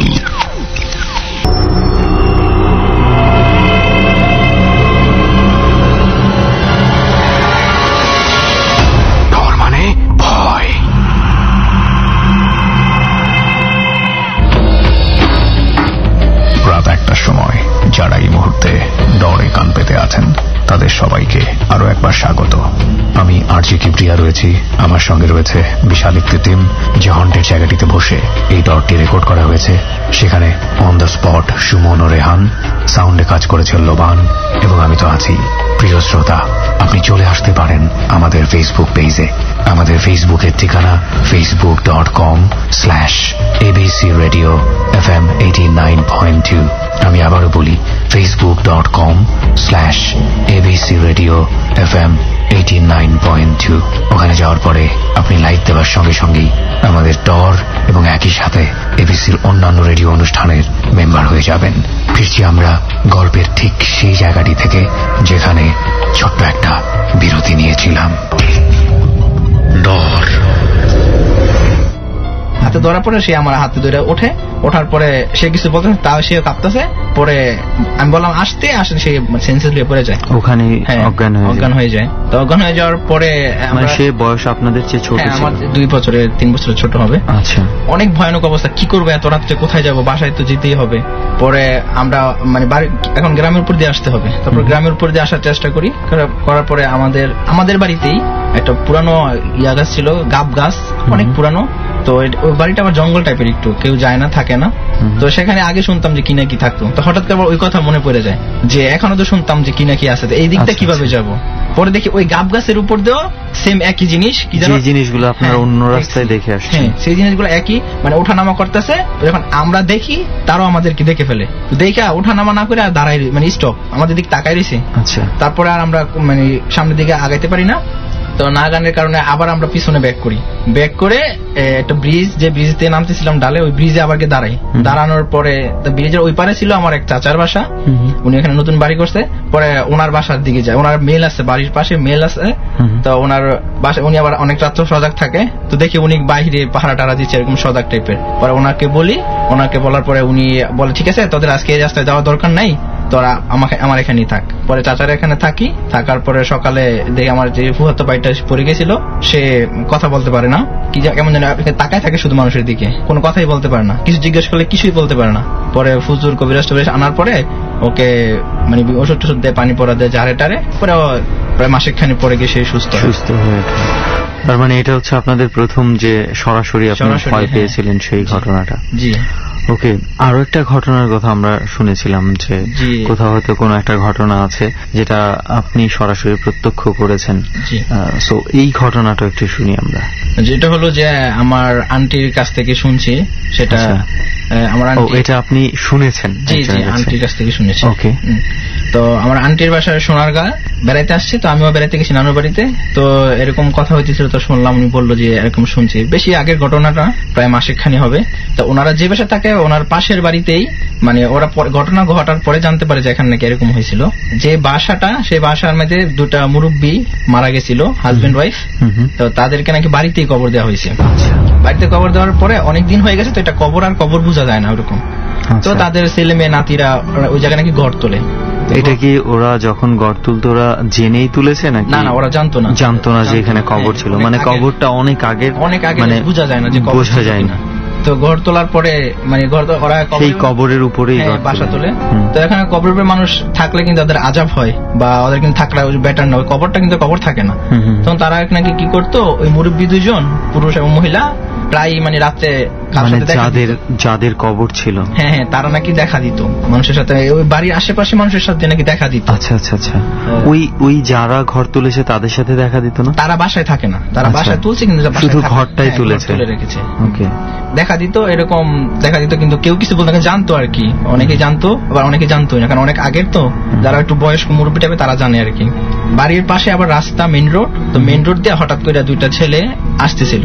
আচ্ছা, আসার পরে দিকে রাত্রে আনুমানিক 1:30 হবে। আচ্ছা, তো আসতেছিল, আসার পরে ওরা ওদের ঠিক একদম সামনে, চোখের সামনে কি যেন দেখতে পায়, কি জানি একটা ছায়ার মতো, কাপড়ের মতো সাদা, মানে ওদের রাস্তা বাধা হয়ে দাঁড়াইছে, আসলে বুঝতে পারতেছে না যে কি এটা। পরে বলছে কি রে, এটা কি দেখা যায় সাদা। পরে একজন আচ্ছা দেখতো হাত দিয়ে, পরে হাত দেয়, একজন বলে না আমি না, তুই হাত দে। পরে এরকম কনফিউশনের মধ্যে থাকার পরে একজন হাত দেয়, দেওয়ার পরে যে বলতেছে আমার হাত তো কাঁপতেছে। তারপরে বলতেছে কি হয়েছে, পরে কিছুক্ষণ পরে বলতেছে যে আমার হাত অবশ হয়ে গেছে, আমি হাতে কোনো সুদ পাচ্ছি না। পরে এটা বলার পরে পাশে যে শুনছিল সে দৌড়ে পালায়। তো পালায় যাওয়ার পরে তার কি হয় সেটা আমি জানি না, কিন্তু যে হাত দিছে সে দৌড়ে পালায়া যাওয়ার পরে তার হাত অবশ্যই থাকে। সে বাসায় গিয়ে অজ্ঞান হয়ে হয়ে যায়। অজ্ঞান হয়ে যাওয়ার পরে তার মা বলে কিরে কি হয়েছে, তো তার মার কাছে বিষয়টা শেয়ার করার পরে তখনও কি তার হাত ওরকম অবশ না, তারপর অনেকদিন এরকম অবশ থাকে, তারপর কথা ঠিক মতো বলতে পারে না, নর্মাল কথা বলে, হাত অবশ থাকে, তারপর সবাইকে ঠিক মতো চিনতে পারে না, এরকম কোন একটা কিছু। পরে তাকে ফুজুর টুজুর এনে সুস্থ করে, পরে তার কাছে সে বলছে আর কি, যে যখন সুস্থ হয় তারপরে বলছে যে এরকম করছে, যে রাতের বেলা তারা এই জিনিসটা করতে গিয়ে এরকম এই ধরনের ঘটনা ঘটে। ওকে, মানে এই ঘটনাটা কিছুটা আমার কাছে একটু ইন্টারেস্টিং মনে হয়েছিল। আমার মনে হয় সেই ঘরটা কি এখনো আছে, যেই ঘরটা কবরের উপর তোলা হয়েছে, সেই ঘরে কি এখন কোনো মানুষ থাকে? এখনো মানুষ থাকে না। আসলে আমার খুব বেশি জানার ইচ্ছে ছিল যে ওই ঘরে যদি কোনো মানুষ থাকতো তাহলে কি ঘটতো, এবং সেই যে কবরে যারা থাকে তারা তাদের কাছে কি রূপে দেখা দিত। যাই হোক, এখন কেউ যেহেতু আর থাকে না সেখানে, তো সেটা তো সম্ভব হচ্ছে না। তো অনেক ধন্যবাদ, আপনি আমাদেরকে এই ঘটনাগুলো আমাদের জার্নিতে এসে শুনিয়েছেন এবং সবার সাথে শেয়ার করেছেন, সেজন্য। ওকে, আরো একজন অতিথি আছে এই মুহূর্তে আমাদের সঙ্গে, আর এতক্ষণ ধরে তো আমরা একটার পর একটা ঘটনা শুনছি। চল রেহান, আমরা পরবর্তীতে যে অপেক্ষা করছি একটু তার কাছে চলে যাই। হ্যালো ভাইয়া, কেমন আছেন? জি ভাইয়া, ভালো আছি। প্রথমে একটু আপনার পরিচয়টা জানি, কোথায় থাকেন, কি করেন, কি নাম? আমার নাম অনিক, আমি নারায়ণগঞ্জে থাকি, সরকারি তোলারাম কলেজের থেকে এবার আমি এইচএসসি পরীক্ষা দিচ্ছি। ওকে, তো অনেক ভাই, ডর টিমের কাছে আমরা যেটা শুনেছিলাম, বেশ কয়েকটা ঘটনার কথা শুনেছিলাম, তো একটা ঘটনা খুব সম্ভবত আপনার খালা রিলেটেড কোন একটা ঘটনা ছিল। হ্যাঁ, সো আমরা এই ঘটনাটা একটু প্রথমে শুনতে চাই। সেই ঘটনাটা একটু শুরু থেকে আমাদেরকে বলেন, কবে ঘটেছিল ঘটনাটা, কত বছর আগে? ঘটনাটা প্রায় 1997 কি 96 দিকে ঘটছে। আচ্ছা আচ্ছা, এটা কোথায়, নারায়ণগঞ্জে ঘটেছে? না, এটা আর কি আমাদের খালার বাসা হইতেছে নদীর ওই পার কাঁচপুর নামক একটা জায়গা। আচ্ছা আচ্ছা, কাঁচপুর ওইদিকে। হ্যাঁ, ওকে। তো আমার খালাতো বোন যে ছিল, ওর বয়স ছিল প্রায় 13 থেকে 14 বছর। আচ্ছা। ওর কিডনিতে প্রবলেম হওয়ার কারণে ওকে ঢাকা হাসপাতালে ভর্তি করানো হয়েছিল। যখন তাকে ভর্তি করানো হয়েছিল তখন অবস্থা খুব খারাপ ছিল। আচ্ছা। আমার আম্মু এবং আমার খালা তারা হাসপাতালে ছিল, এন্ড হঠাৎ করে আর কি ডাক্তার এসে বলতেছে যে আমার বোনের নাম ছিল সোনিয়া, তো বললো যে সোনিয়া মারা গেছে। তখন আমার খালা এবং আমার আম্মা সবাই তো আর কি কান্নাকাটি শুরু করে দিছে। মানে তার অবস্থা কি আগে থেকেই খুব খারাপ অবস্থা ছিল। আচ্ছা। তো যখন মারা যাওয়ার সংবাদটা পাইছে তখন হাসপাতালে শুধু আমার আম্মু এবং আমার খালা ছিল। আচ্ছা। আর কেউ ছিল না। যখন ডাক্তার এসে বলছে কথা তখন তো তারা সবাই কান্নাকাটি করতেছে। আর আমার আম্মু খুব সাহসী একটা মানুষ, সে আর কি বলতেছে যে আমাদের মেয়ে মারা গেছে, আমরা এখানে আর এটা রাখবো না, আমরা বাসায় নিয়ে যাবো। আচ্ছা। কারণ আমার আম্মু মনে মনে চিন্তা করতেছে যদি আর কি লাশ কাটাছেড়া করে আর কি পোস্টমর্টমের একটা ব্যাপার আছে, এটা যদি করে তাহলে আমার আম্মু সেই জন্য আর কি রাখতে চাইতেছে না। কিন্তু সাধারণত তো এইভাবে কোনো মানে রোগে যদি মৃত্যু হয় তা পোস্টমর্টম করার কথা না। না, আমার আম্মু আর কি এটা থিঙ্ক করতেছে। আচ্ছা আচ্ছা, যদি করে। ওকে, মানে এই ধরনের ওনাদের একটা ভয় আর কি কাজ করছিল, সো ওনারা চাচ্ছেন আর কোনোভাবেই হাসপাতালে রাখার জন্য। জি। ওকে। তারা আর কি হাসপাতাল যত কাজ ছিল তারা সব কমপ্লিট করে একটা সাদা একটা কাপড়ে মুড়িয়ে আর কি আমার বোনের লাশটাকে নিয়ে নিচে নামছে। আচ্ছা। তো সেদিন ছিল রাত্রে প্রায় 12টার দিকে, বৃষ্টি ছিল, রাস্তায় একটা গাড়িও পাইতেছিল না, তো তারা একটা বেবি ট্যাক্সি পাইছে। দেন তারা ওই কাঁচপুর যাওয়ার জন্য তাকে রিকোয়েস্ট করছে। ফার্স্টে সে রাজি হয় নাই। ঢাকা থেকে তো কাঁচপুরের দূরত্ব খুব বেশি একটা, খুব বেশি না। ওকে। ফার্স্টে একটা লাশ নিয়ে সে যাইতে রাজি হয় নাই। দেন তাকে অনেক রিকোয়েস্ট করার পরে সে রাজি হয়েছে। এবং সে বলছে যে আমি যাব, বাট আপনারা পেছনে বসে যত ধরনের আর কি দোয়া আছে সব দোয়া পড়বেন, যেহেতু একটা লাশ আছে সাথে। দেন হ্যাঁ, তো কথা মতো রাজি হইলো, তো উঠলো। ওঠার পরে যখন বেবি ট্যাক্সিতে তারা যাইতেছে 5 মিনিটের রাস্তা, যেমন মনে হইতেছে তারা আধা ঘন্টা 1 ঘন্টা এমন টাইম লাগতেছে। আচ্ছা। তো আবার বেবি ট্যাক্সি কিন্তু সচরাচর দুই পাশ দিয়ে ফাঁকা থাকে। তো আমার আম্মু এবং আন্টি বসছে তাদের কোলে, দুজনের কোলে আর কি আমার বোনের লাশটা।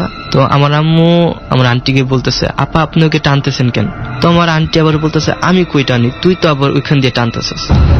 যে বেবি ট্যাক্সির চালক ছিল সে আমার আন্টিকে বললো যে আপনার আপা কথা কম বলে দোয়া পড়তে থাকেন। দেন তারা দোয়া পড়তে পড়তে নদীর পার গেল, যে শীতলক্ষা নদীটা আছে, নদীর পার গেছে। তো এত রাত্রে প্রায় একটা নৌকাও পায় নাই। তো নৌকার ওখানে তো আমরা কাঁচপুরে জানি যে ব্রিজই তো আছে, ব্রিজেই তো পার হওয়া যায় আর কি। তাদের বাসা থেকে আর কি ব্রিজে যাওয়াটা অনেক ঘুরতে হয়, অনেক সময় লাগে। আমরা কাঁচপুর বলতে যেই ব্রিজটার কথা বলছি সেখান থেকে অনেক দূরে। অনেক দূরে, জি। আচ্ছা। নদী দিয়ে পার হলে, নদী পার হওয়ার 5 মিনিটের মধ্যেই তারা পৌঁছে যেতে পারে। তারপরে তারা যখন নদীর পার গিয়ে লাশটাকে নিয়ে ওয়েট করতেছে, একটা নৌকাও পাচ্ছে না। হঠাৎ করে দেখলো যে নদীর ওই পার থেকে এই পারে একটা নৌকা আসতেছে। নৌকাটা ছিল অনেক ছোট, স্বাভাবিক নৌকার তুলনায় অনেক ছোট একটা নৌকা, এবং একজন মাঝি ছিল। সে এসে বলল যে আপা আপনারা কি ওই পার যাবেন? তো বললো হ্যাঁ আমরা ওই পার যাবো। দেন মাঝির কথা মতো যে বলল যে হ্যাঁ আপনারা উঠেন, তবে লাশটাকে একটা সাইডে রাখতে হবে, আপনারা লাশের পাশে বসতে পারবেন না। তো মানে পাশে বসার কি জায়গা নেই নাকি বসতে মাঝি নিষেধ করছে? মাঝি নিষেধ করতেছে। আচ্ছা আচ্ছা। তো যখন নৌকায় উঠলো, আমার বোনের লাশটা ছিল আর কি এক পাশে, তো আমার আন্টি আর এবং আমার আম্মা আরেক পাশে বসছে, আর মাঝি লাশের পাশে আর কি মাঝি নৌকা চালাচ্ছে। তো দেখতেছে যে মাঝি যেখান দিয়ে নৌকা চালাইতেছে ওইখানে একটু নৌকাটা ভার হয়ে গেছে। আচ্ছা। আর কি ওইখানে ভার হয়ে যাওয়ার কারণে তো আমার আম্মু একটু সন্দেহ করলো কি ব্যাপার এত ভার হইতেছে কেন। আমার আম্মু গিয়ে লাশটার পাশে বসলো, তো মাঝি কোনো কথা বলতেছে না। তো দেখতেছে নৌকাটা অস্বাভাবিক ভাবে ভারী হয়ে যেতেছে আস্তে আস্তে, যেমন ডুবে যাবে এমন হইতেছে। তারপরে আমার আম্মুকে মাঝি বলতেছে যে আপা আপনাকে না বলছি ওইখানে যে বসতে, আপনি এখানে আসছেন কেন? তো আমার আম্মু বলতেছে আমাদের মেয়ের লাশের পাশে আমরা থাকবো, আপনি এমন করেন কেন? আর কি তাদের মধ্যে তর্ক বিতর্ক চলতেছে। তো আমার খালা তো আর কি যেহেতু তার মেয়ে মারা গেছে সে কান্নাকাটি করতেছে, সে আবার মাঝির সাথে বাজে বিহেভ করছে যে আপনি বাধা দাও আর কি, আমাদের মেয়ের পাশে আমরা থাকবো, আপনি বাধা দেওয়ার কি। তারপরে আস্তে আস্তে যখন নদীর এই পার আসলো, নদীতে কোনো তেমন কোনো আর কোনো ঘটনা ঘটে নাই। যখন এই পাশে আসলো তখন মাঝিকে ভাড়া দিয়ে আর কি নৌকা ভাড়াটা দিয়ে হেঁটে আসতেছে, আমার আম্মুর কুলে ছিল লাশটা। তো মাঝি ভাড়াটা নিয়ে তাকে একটা কথাই বললো, ওইদিকে যাইতেছেন তো যান, ভালোভাবে যাবেন। এই কথাটা বলার পরে তো আমার আম্মু যখন পিছনে ফিরে তাকাইলো তখন কোনো নৌকাও দেখতে পেল না, কোনো মাঝিকেও দেখতে পেল না। এবং তাদের আর কি নদী থেকে হেঁটে যেতে প্রায় 5 থেকে 7 মিনিট লাগে তাদের বাসায়। এবং যখন যাইতেছে যাওয়ার পথে একটা পুরনো একটা খাল, যেটাকে বলে খাল, বাঁশ গাছ, অনেক জঙ্গল টাইপের একটা রাস্তা আছে, ওইখান দিয়ে যখন হাঁটতেছে তখন আমার আম্মুর কোলে ছিল লাশটা। তো যখন হাঁটতেছে তখন আমার আম্মু ফিল করলো যে ওকে কেউ টানতেছে, ওই আবারও হ্যাঁ ওইখানে কেউ টানতেছে। তো আমার আম্মু বিষয়টা বুঝতে পারছে যে যেহেতু এত রাত্রে একটা লাশ নিয়ে আসছে, এবারও তো আর অন্য দিক থেকে কেউ ধরে নেই, কেউ ধরেনি, তা আম্মুর কোলে লাশটা। তো আমার বোন বেশি বড় ছিল না, 13 থেকে 14 বছর বয়স ছিল। তো হাঁটতেছে তখন দেখতেছে যে আরো টানতেছে। তো আমার আম্মুর পা চলতেছে না কি, সে হাঁটার জন্য দ্রুত হাঁটার জন্য চেষ্টা করতেছে, বাট পা চলতেছে না। তো আমার খালা বলল যে তাড়াতাড়ি হাঁট, বাসায় তো যেতে হবে। তো আমার আম্মু বলতেছে আমি হাঁটার জন্য চেষ্টা করতেছি বাট পারতেছি না, সেই জন্য আমাকে আর কি পেছন দিয়ে ধরে রাখছে, হ্যাঁ টেনে ধরে রাখছে। আমার খালা আবার দোয়া পড়লো, দোয়া পরে আমার আম্মুর গায়ে ফু দিল, ফু দেওয়ার পরে সবকিছু কি স্বাভাবিক হয়ে গেল। আচ্ছা, আবার উনি হাঁটতে পারলেন? হ্যাঁ, আবার হাঁটতে পারলেন। যখন বাসায় আসছে, বাসায় আসার পরে লাশটাকে রাখছে, তো সব আত্মীয় স্বজন যারা ছিল তারা সবাই আসছে, দাফনের ব্যবস্থা করে পরের দিন তাকে মাটি দেওয়া হয়েছে। বাসায় আসার পরে লাশটা নিয়ে আর কোনো ঝামেলা না? বাসা আসার পর কোনো ঝামেলা নেই। আর ওই যে মাঝি লাশটাকে নিজের কাছে রাখতে চাচ্ছিল, সে কি লাশটাতে কোনো রকম কোনো আঘাত করেছিল কোনোভাবে? আর কি সে নৌকা চালাচ্ছে, বাট তার খেয়ালটা ছিল লাশের দিকে, এক নজরে সে লাশের দিকে তাকিয়েছিল। ওকে, যেটা হচ্ছে একদম অস্বাভাবিক একটা বিষয়, এটা কখনোই স্বাভাবিক হওয়ার কথা না। এবং নৌকাটা গায়েব হয়ে যাওয়া হঠাৎ করে মাঝি সহ। কিন্তু আমি এখানে একটা দৃশ্যপটটা বলে রাখি যে আপনি বলেছেন যে কাঁচপুর এলাকার এদিকে ঘটনাটা ঘটেছে। আমি নিজে একটু কনফিউশনে পড়ে গিয়েছিলাম, কারণ কাঁচপুর জায়গাটা বলতে মোটামুটি আমার ধারণা যে অনেকের চোখে যেই জায়গাটার কথা ভেসে উঠবে, খুবই কর্মব্যস্ত, খুবই ব্যস্ত একটা এরিয়া, মানে ঢাকা শহর থেকে বের হওয়ার যে রাস্তা রয়েছে, তো এটা হচ্ছে মূল একটা রাস্তা। মানে এখানে হয়তোবা তুই রাত 2টা 3টা কখনো এই জায়গাটা নীরবই হয় না, এবং ব্রিজ আছে, সেখান দিয়ে সহজে বেবি ট্যাক্সি দিয়ে ব্রিজ দিয়ে পার হওয়া যেত নদীর অপর পারে। কিন্তু একটা জায়গায় এসে আমি একটু আপনার কথাটা বিশ্বাস করতে পারলাম, সেটা হচ্ছে যে ব্রিজ থেকে আপনি যেই জায়গাটার কথা বলছেন ব্রিজ থেকে অনেকটা দূরে, প্রায় 15 বছর আগের কথা বলছেন। ব্রিজ থেকে কতটা দূর বলতে আদবজির যে জুট মিলটা আছে, জুট মিলের পাশে কিন্তু নদী আর কি নৌকা ঘাট আছে একটা, ওইখান দিয়ে পারাপার হয়েছে। সেটা কি এখনো ওই অবস্থাতেই আছে? হ্যাঁ, এখনো ওই অবস্থাতে। এখনো কি আছে নৌকা ঘাটা ওখানে? হ্যাঁ, নৌকা ঘাটা এখনো আছে, বাট তখন তো আর কি বৈঠা দিয়ে নৌকা চালাতো, এখন ইঞ্জিন সিস্টেম আছে। আচ্ছা আচ্ছা, ওকে, অলরাইট। সো আরেকটা ঘটনা বোধহয় আপনার আছে, আপনার আম্মুর সাথে ঘটে যাওয়া, আমরা ডর টিমের কাছ থেকে যতটুকু শুনেছি।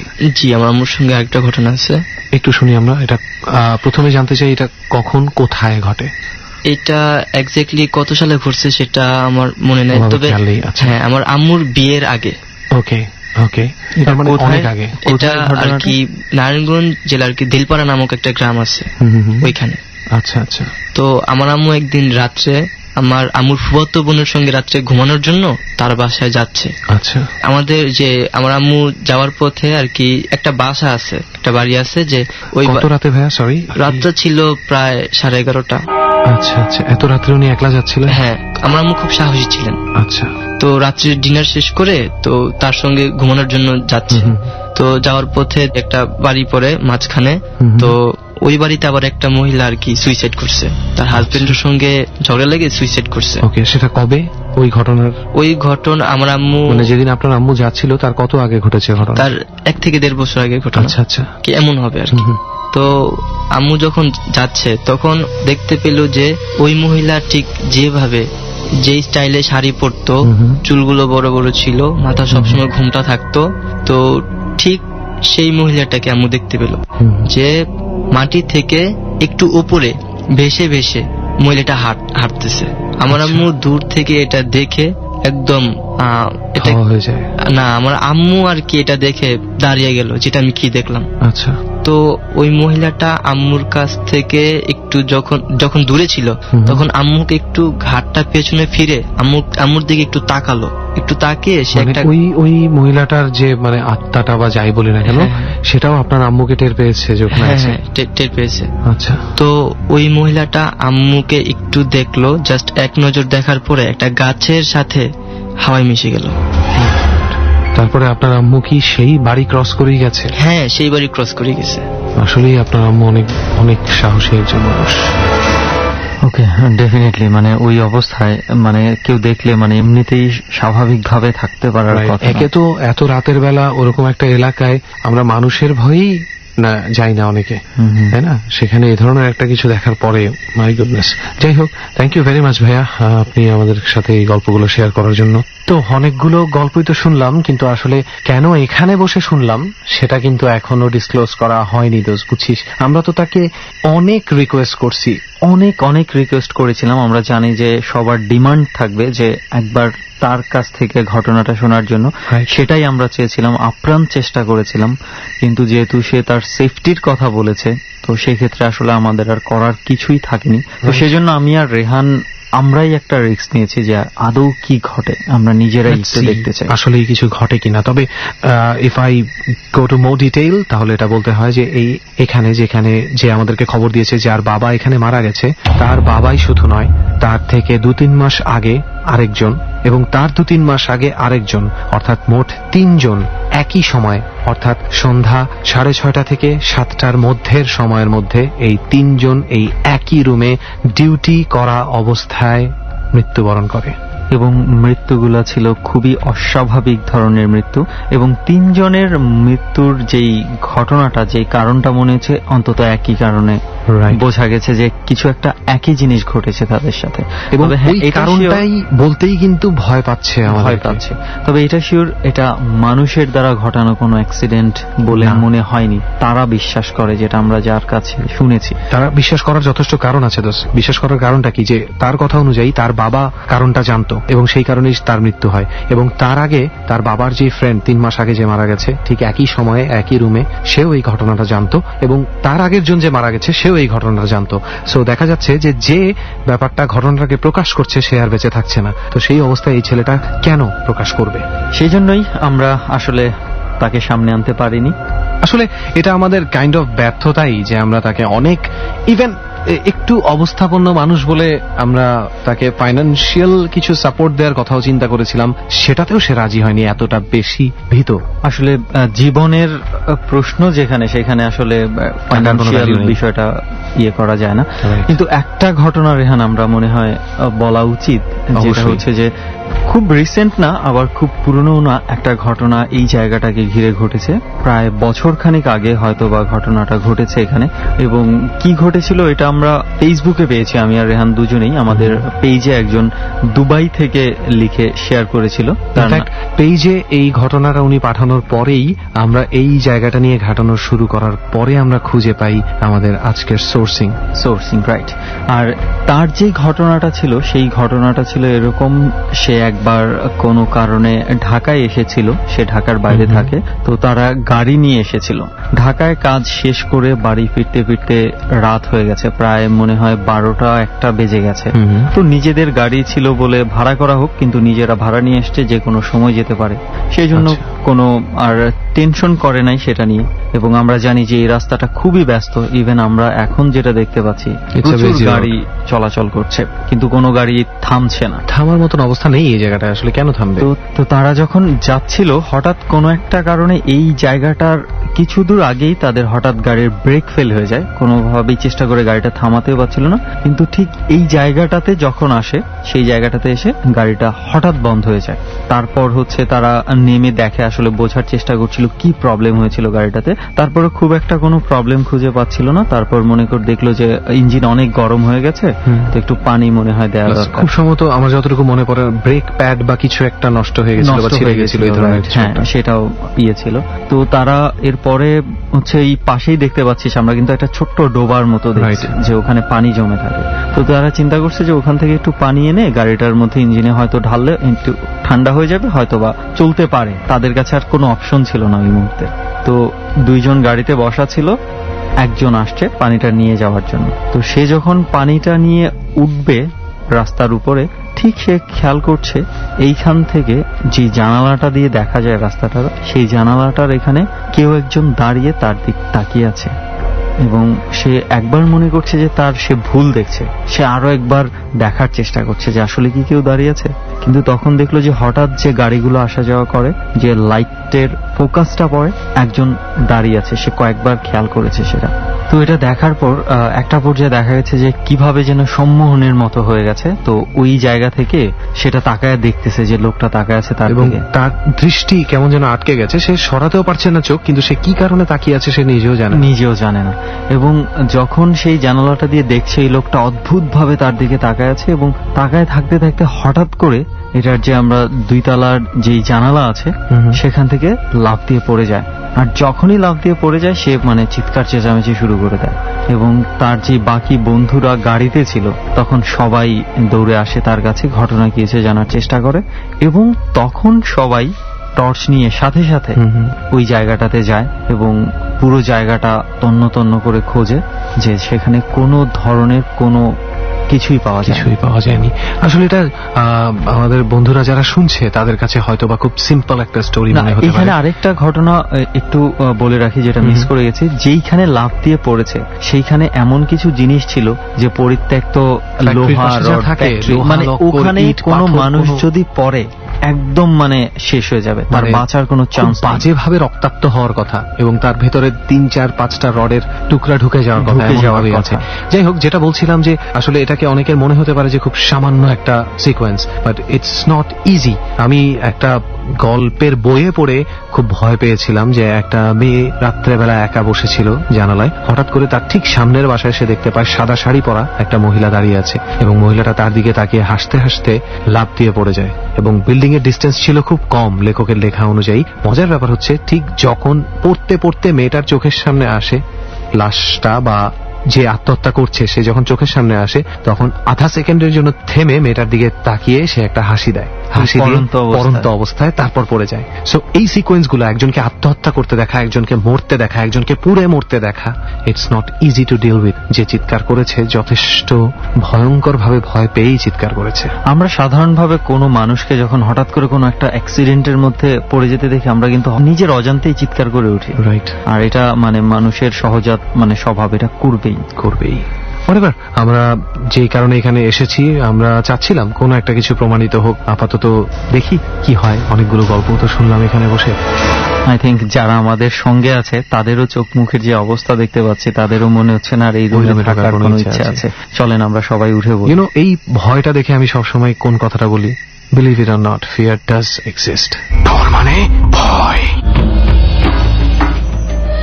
শেষ হলো ডরের 35তম পর্ব। খুব শীঘ্রই ডর অন্যরকম ভাবে আসছে আপনাদের কাছে, এবং সেখানে চমক থাকছে বিশেষ কিছুর। খুব শীঘ্রই আরো একটু আলাদাভাবে ডরকে চিনবেন আপনি, আরো একটু আলাদাভাবে আবিষ্কার করবেন ভয়কে আপনার মাঝে। প্রতিদিনের জীবনে আমরা অসংখ্য ঘটনার মুখোমুখি হই। কখনো কখনো সেই ঘটনাগুলোকে আমাদের যে যৌক্তিক প্রশ্ন, সেই প্রশ্ন দিয়েই আমরা ঘটনার যৌক্তিকতা পরিমাপ করি না। প্রাত্যহিক জীবনে আমাদের চোখের সামনে ঘটে যাওয়া অনেক ঘটনাই অযৌক্তিক। ডরে যেসব ভৌতিক ঘটনা ঘটে যা আমাদেরকে ভয় পাইয়ে দেয়, সেই ভয়ের কাছে আমরা যখন বিশ্বাস নিয়ে দাঁড়িয়ে যাই, ঠিক একইভাবে আমাদের চারপাশে যে ঘটনাটি অবৈজ্ঞানিক, অবাস্তবভাবে ঘটে চলেছে কিংবা আদৌ ঘটেনি, সেই প্রশ্ন নিয়ে আমরা যখন যুক্তিসিদ্ধভাবে সেই সব ঘটনাকে প্রশ্নবিদ্ধ করে চলি, চিন্তা করে দেখুন তো সেটাও কি অযৌক্তিক নয়?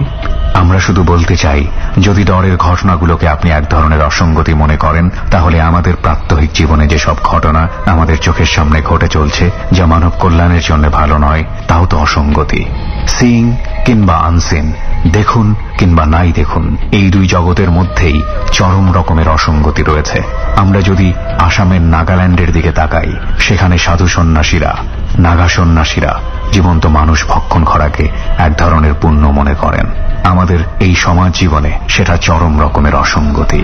স্থান, কাল, পাত্রভেদে পৃথিবীর অসংখ্য অসংখ্য জায়গায় যা সঙ্গতি, তা কোনো কোনো জায়গায় অসঙ্গতি।